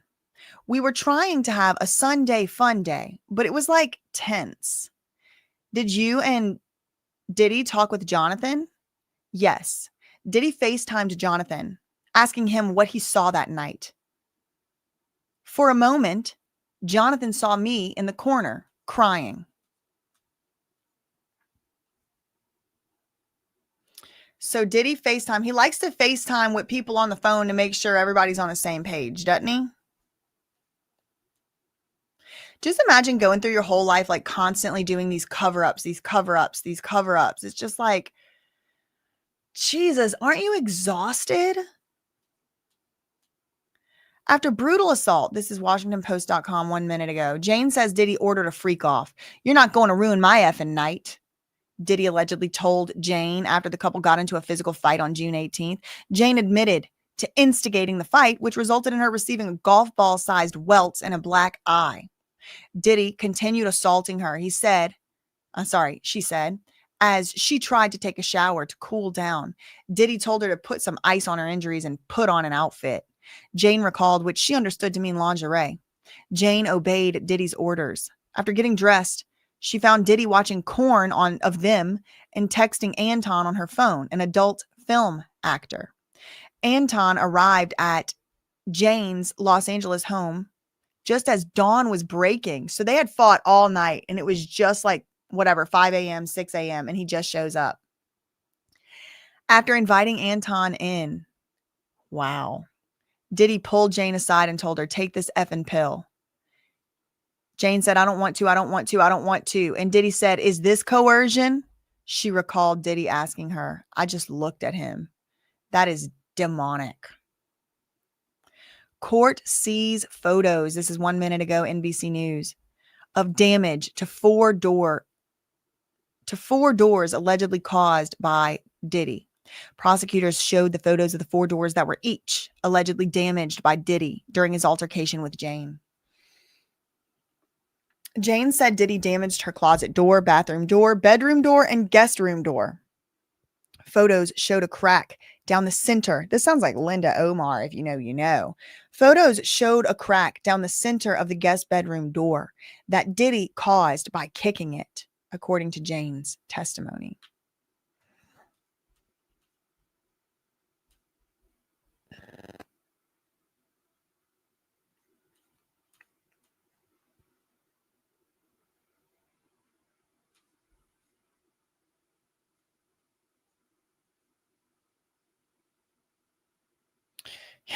Somebody said, Jonathan, come on down to the stand, buddy.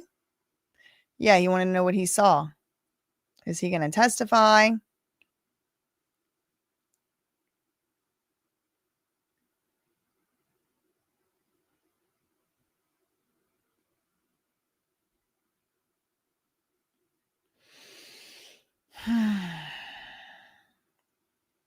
Okay.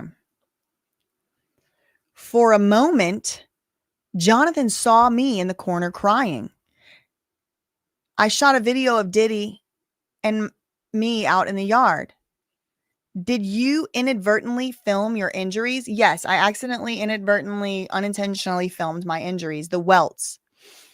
And when you learned that Diddy was going to Wyoming, Jane said, I was outraged. He was with another woman and I blocked him. So he was going to Wyoming to visit another woman.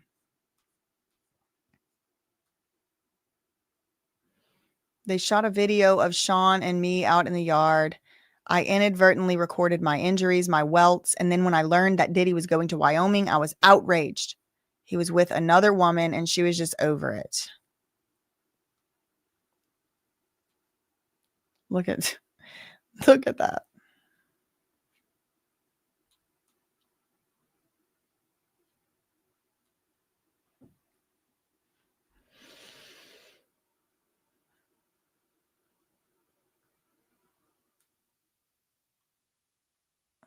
Just refreshing. 4 damaged doors. I don't know if everybody saw those. Oh, now they back to their lunch break. That one ain't working right. Let's see. Let's try Fox.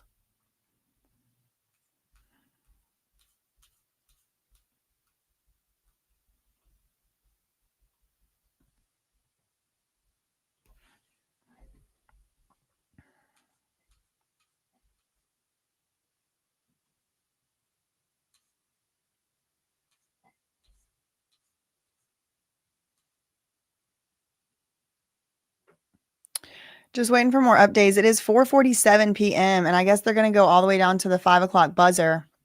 But that's only in 13 more minutes. And it doesn't really seem like this testimony is anywhere near wrapping up.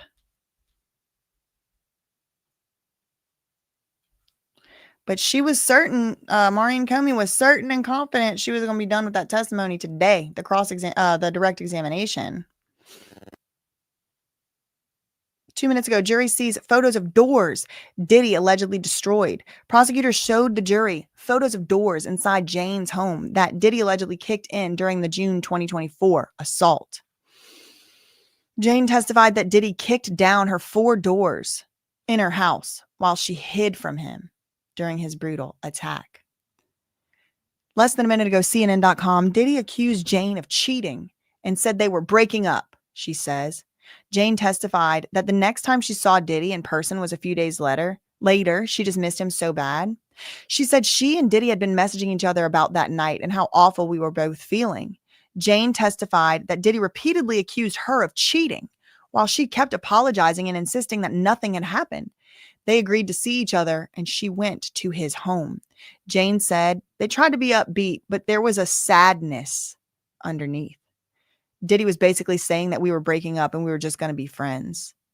She testified, adding that he said he loved her, but what she did was so wrong. I don't know what she did that was so wrong, allegedly cheating on him. At one point, Diddy asked his assistant what he had seen on the FaceTime call that night. Jane testified that the assistant said he only saw her crying in the corner when Diddy accidentally turned the camera toward her.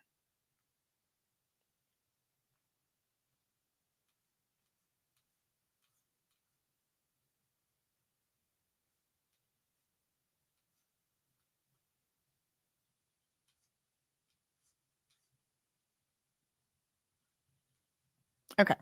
The most recent tweet that we got from Inner City Press was Jane saying someone had shot a video of Diddy and her out in the yard, and she inadvertently filmed her injuries, the welts. And when she learned that Diddy went to Wyoming, she was outraged because he was with another woman, and she blocked him for 2 or 3 weeks. And then she saw that Diddy's mom had been hospitalized. I wanted to put what happened between us to the side. He said this was just too far for me. I saw you had me in a box.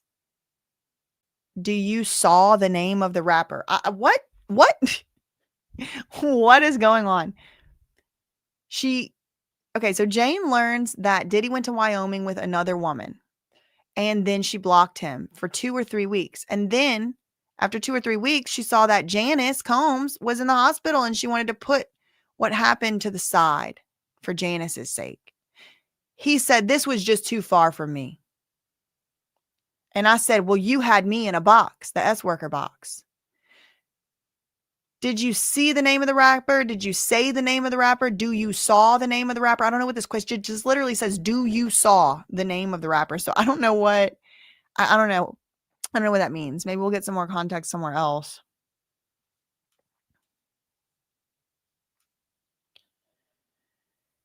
But he's still hung up on this rapper that she was in a room with somebody that was having relations with Anton. Anton showed up.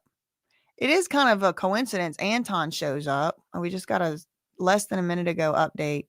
Diddy allegedly put X in a chokehold during a physical altercation.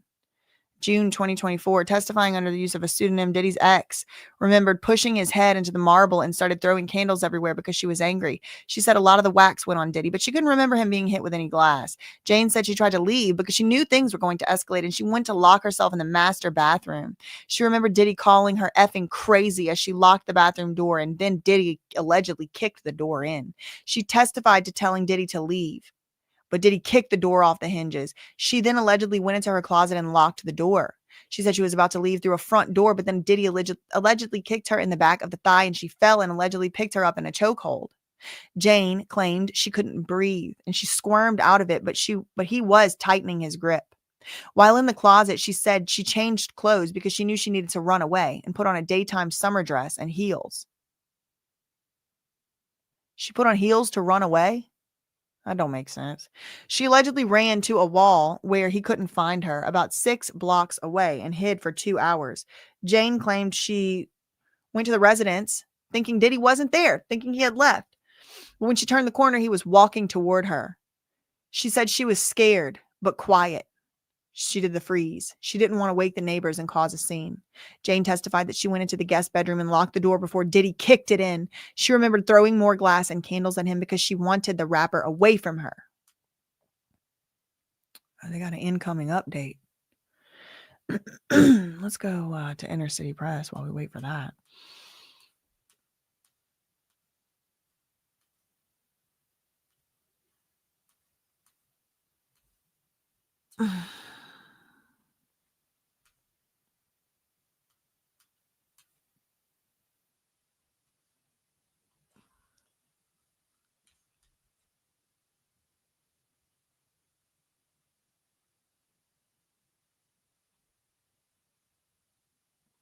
I'm trying to get to the bottom of this thread. It's like doing that glitch thing.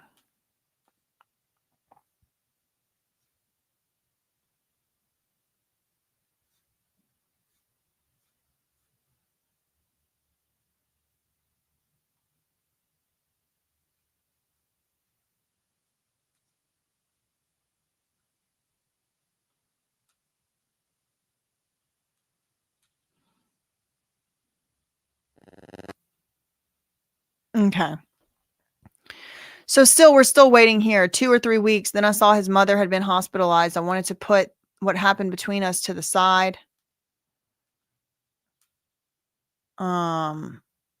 He said this was just too far for me.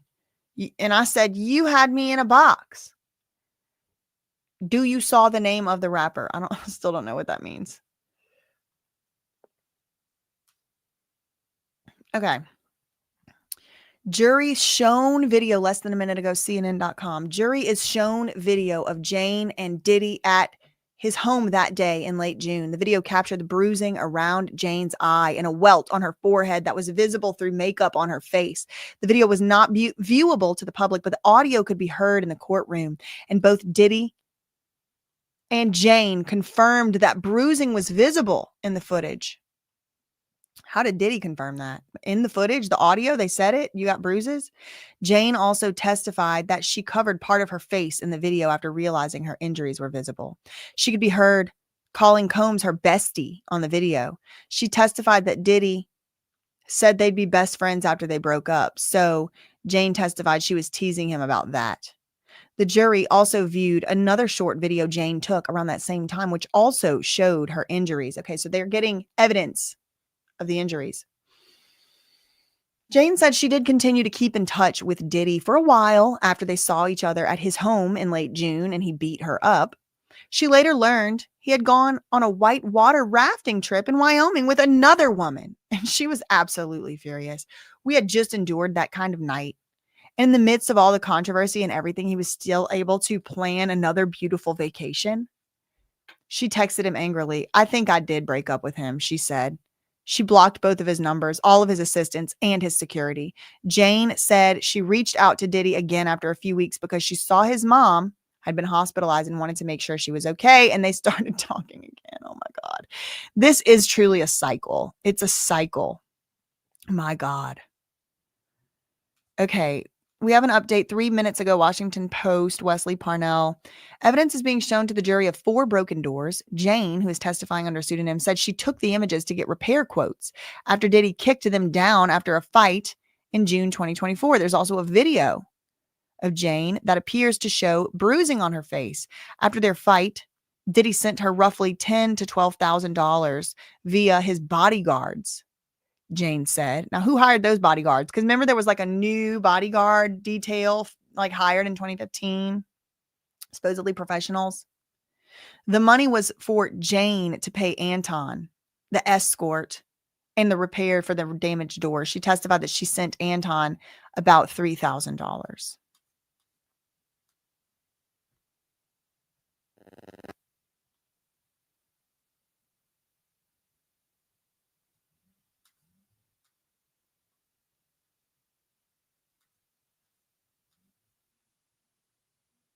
Okay.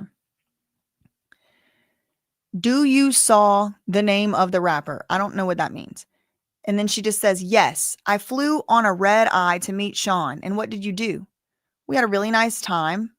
Sean Diddy said, you could tell me when you're tired. What did you say? Let's stop for now and see each other later. And then his demeanor changed. So they were, I guess, hooking up. And he's like, just let me know if you're tired. We can stop. And she's like, oh, really? Bet. I'm tired. And then he got mad. His demeanor changed. We're having the glitch issue with the Inner City Press thread. So let me just see. Get to the bottom. He said, a man spends all his money on you and you say you're tired. He threw water on me and called me a B word. Then he gave me an EX pill. What happened? Diddy was celebratory. He said, let's go. It's party time. Not the party time. But I think I've heard other lawsuits against Diddy say that he says, let's go. And he gets all excited. I flew in on a red eye to meet Diddy. What did you do? We had a really nice time. We were hooking up, I guess. You could tell me. He said to me, you could tell me when you're tired. And what did you say? I said, let's stop for now and see each other later.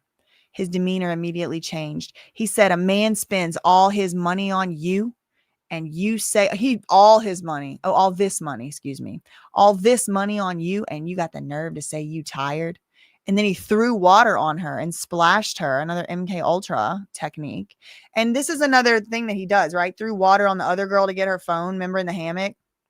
Called me a B word and gave me an EX pill. And then he was celebratory and said, let's go. And then Paul came to Miami.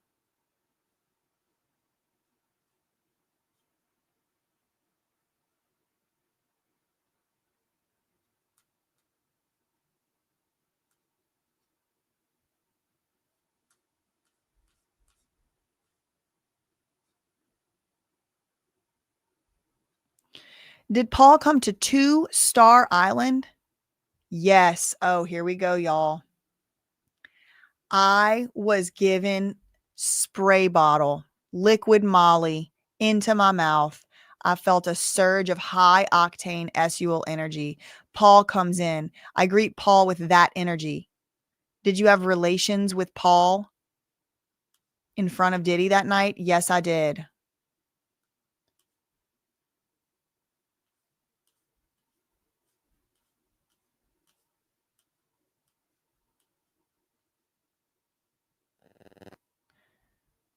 Spray. A man spends all this money on you. You say you're tired. He gave me an EX pill. Diddy was celebratory and said, let's go. So EX pill and then spray bottle of liquid Molly. So this might be the one that Nicole Westmoreland had the other one mixed up with.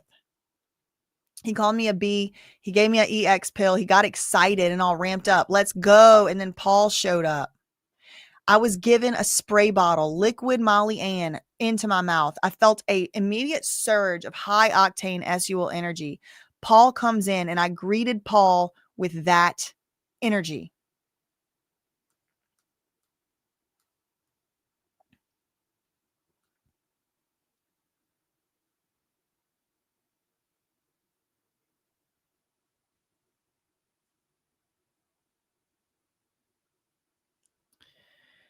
New update from Washington Post.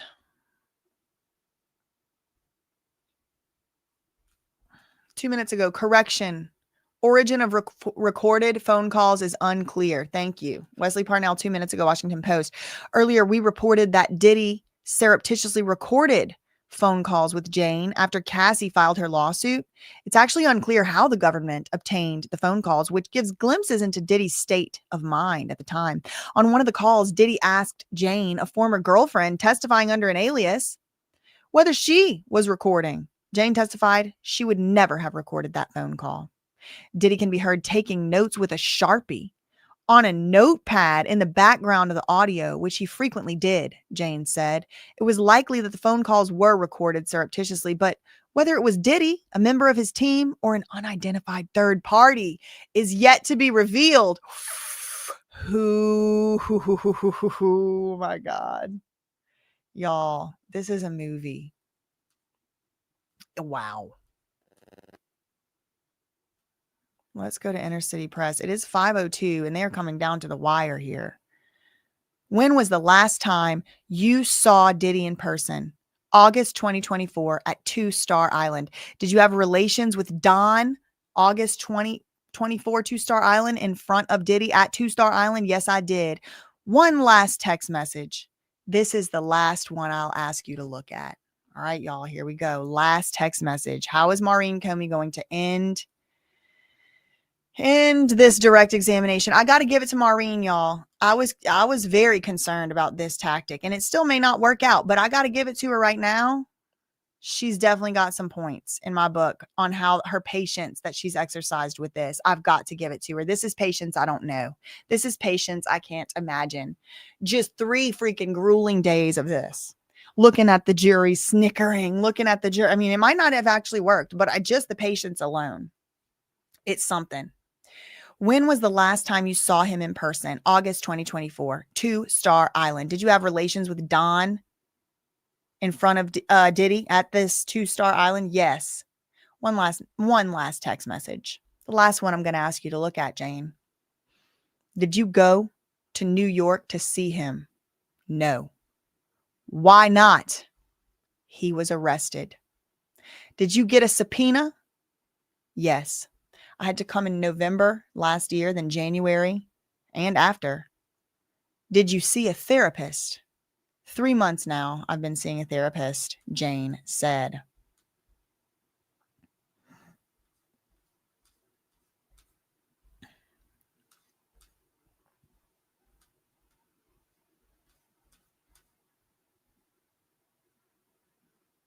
I don't know what the last text message was, but then she's like, did you go to New York to see him? Now, you know who was in the hotel? I guess the hotel was maybe set up for this Jane Doe. Remember when it was like, it looked like a woman was staying with him. It had like woman women's products and women's clothes and stuff. It looked like a woman was staying there with him. Remember that?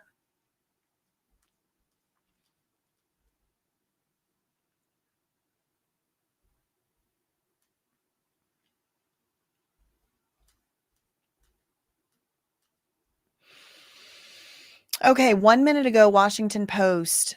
Diddy was mostly stoic as Jane recounted in agonizing detail a violent evening almost a year ago, which ended with Diddy allegedly demanding Jane participate in a freak-off. Diddy sat with his hands clasped on his lap, his seat pushed back a bit from the defense table. Later, as Jane described a follow-up meeting with Diddy after that night, Diddy then leaned over to his left side with his cheek in his palm like that.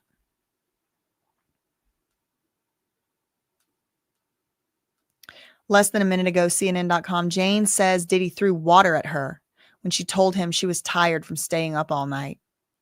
She got invited by Diddy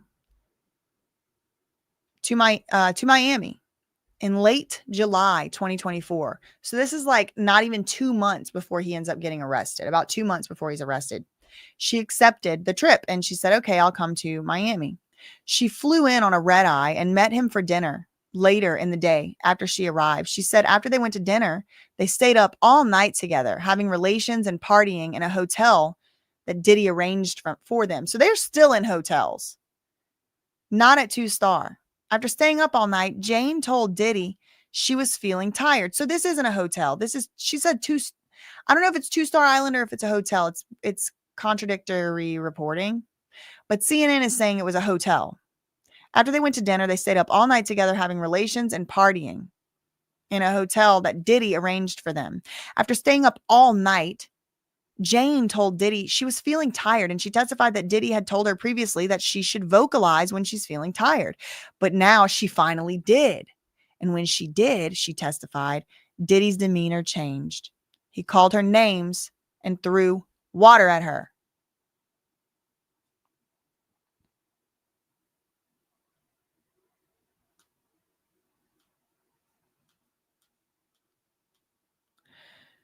Do you have an attorney for this case? Yes. Who is paying for the attorney? Diddy. And I'm still processing it. Nothing further, Your Honor. That's what I'm wondering, Diddy Docket. Who is the mystery owner of the female luggage from the New York City hotel raid? That's what I'm trying to figure out. Jurors, you may go. Wow. That was something, huh, y'all?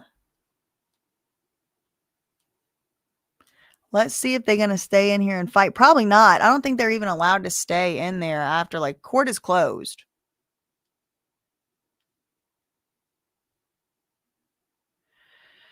Wow, that was some testimony if I ever heard it. Whoa, that was a ride. 2 minutes ago, Washington Post, Diddy spoke to Jane after the Cassie lawsuit. The jury is listening to the first conversation between Diddy and Jane. He sounded anxious on the call. I can't be talking on the phone, he asked. Let's get through this together. We did all our stuff mutually together. You knew this was coming. Wait. Jane, who's testifying under a pseudonym, said just a few days before Cassie's lawsuit was filed, she tried to talk to Diddy about the trauma and the depression and hitting a wall after those nights, but Diddy ignored her. You knew this was coming, she said, and gaslit me and made me feel crazy. This was sexual exploitation, she told to Diddy.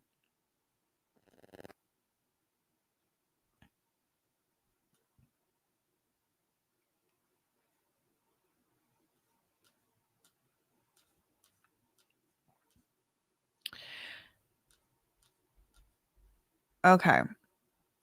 3 minutes ago, Fox News, Jane testifies Diddy allegedly punched and kicked her during violent altercation. After fleeing from Diddy during a dispute, Jane returned to the home and claimed she was on the patio when she allegedly punched Diddy around his temple and forehead, and he allegedly retaliated by punching Jane also in the head twice, forehead and eye area. She told the court she retreated to a deep part of the backyard and curled up in a ball to cover her head and face while Diddy allegedly continued to punch and kick her. He allegedly said Jane was trying to take him away from his kids and family. He then allegedly grabbed Jane by the hair and her arm and dragged her back to the house, saying she was effing crazy. Jane then said she took Diddy's phone and called the woman she believed he was with over speakerphone. Jane asked her if she was on the trip to Utah, and Diddy allegedly held Jane down on the ground as the woman hurled insults over the phone.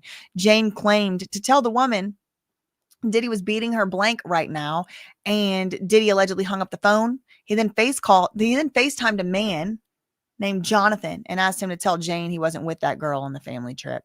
Jane testified to going to the shower to cool off, which is where she saw 2 golf ball-sized welts on her forehead and a black eye forming. She said meekly, "I'm smaller than Sean." Jane claimed she was naked in the shower, and Diddy was in there with her wearing pants, slapping her 3 times in the face. She said she eventually lost her balance and fell. We have a new update from CNN. Jane says the last time she saw Diddy was at his Miami home last August. She testified the last time she saw Diddy in person was at his Miami home in August. We were there together. We were just in our same routine, having relations and everything. And then he says we should invite Don, referring to the entertainer. She said she then had relations with the entertainer, Don, in front of Diddy.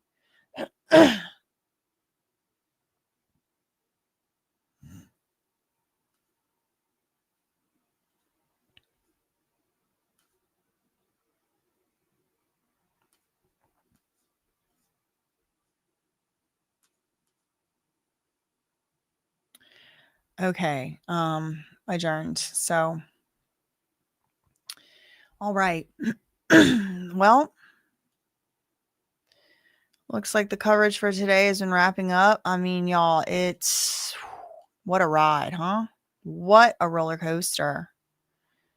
Thank you, Corey, for the $5 Canadian super sticker. Thank you, Lindsay.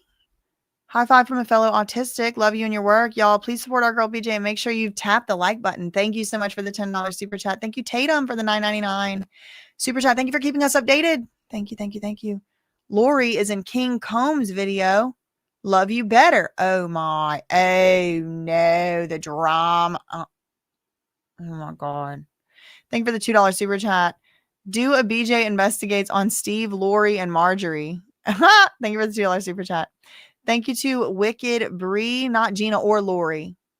It was an OnlyFans creator on reality show Tubi. She got the show canceled because Diddy sent her flowers during the show post Cassie vid, and the cast protested to have her off. Is that true? A Tubi reality show is very interesting, Wicked Bree. Thank you for the $9.99. Great work, BJ. Thank you, Franny Law, for the $5 super chat. In January 2025, TMZ was newsing about Diddy's Wyoming trip. Okay. These are things to definitely look into. Thank you, Boodle Bug, for the $2 super chat. I think they meant, did she see Diddy that night? Oh, okay. No, I think they actually meant a few days later. She even threatened the cast she would call Diddy. Oh my gosh, Wicked Bree. Thank you for the $4.99. And Wicked Bree goes on to give more updates. She even threatened the cast she would call Diddy if they didn't stop because she was dating them both. Oh, Kevin Hart. She even threatened the cast that she would call Diddy or Kevin Hart if they didn't stop because she was dating them both at the same time. This was exposed already. Whoa, I didn't hear that yet. Thank you for the $4.99.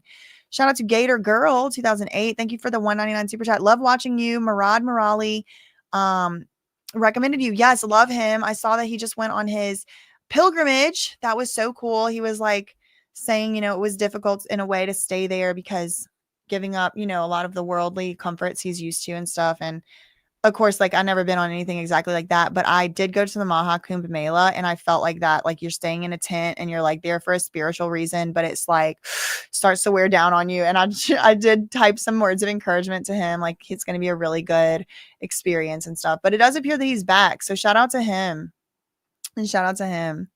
Yes. The prosecutors are going to file a response to the prosecutors are going to file a response to the motion for a mistrial. And then tomorrow, the judge is going to address the motion for mistrial. Imagine we went through all this today. Then they're just like, oh, mistrial tomorrow. Granted, it doesn't seem like a strong argument to me. I do have y'all redirecting over to Andy, Popcorn Planet. I'm very much looking forward to sitting on my couch and resting my voice and hearing what they have to say over there, Andy and Kim. So I have y'all, hold on. Do I have y'all over there, going over there? I went to look for it earlier. Let me make sure. I do remember when I went over there to redirect y'all, it was not up yet. So let me make sure that's all set up.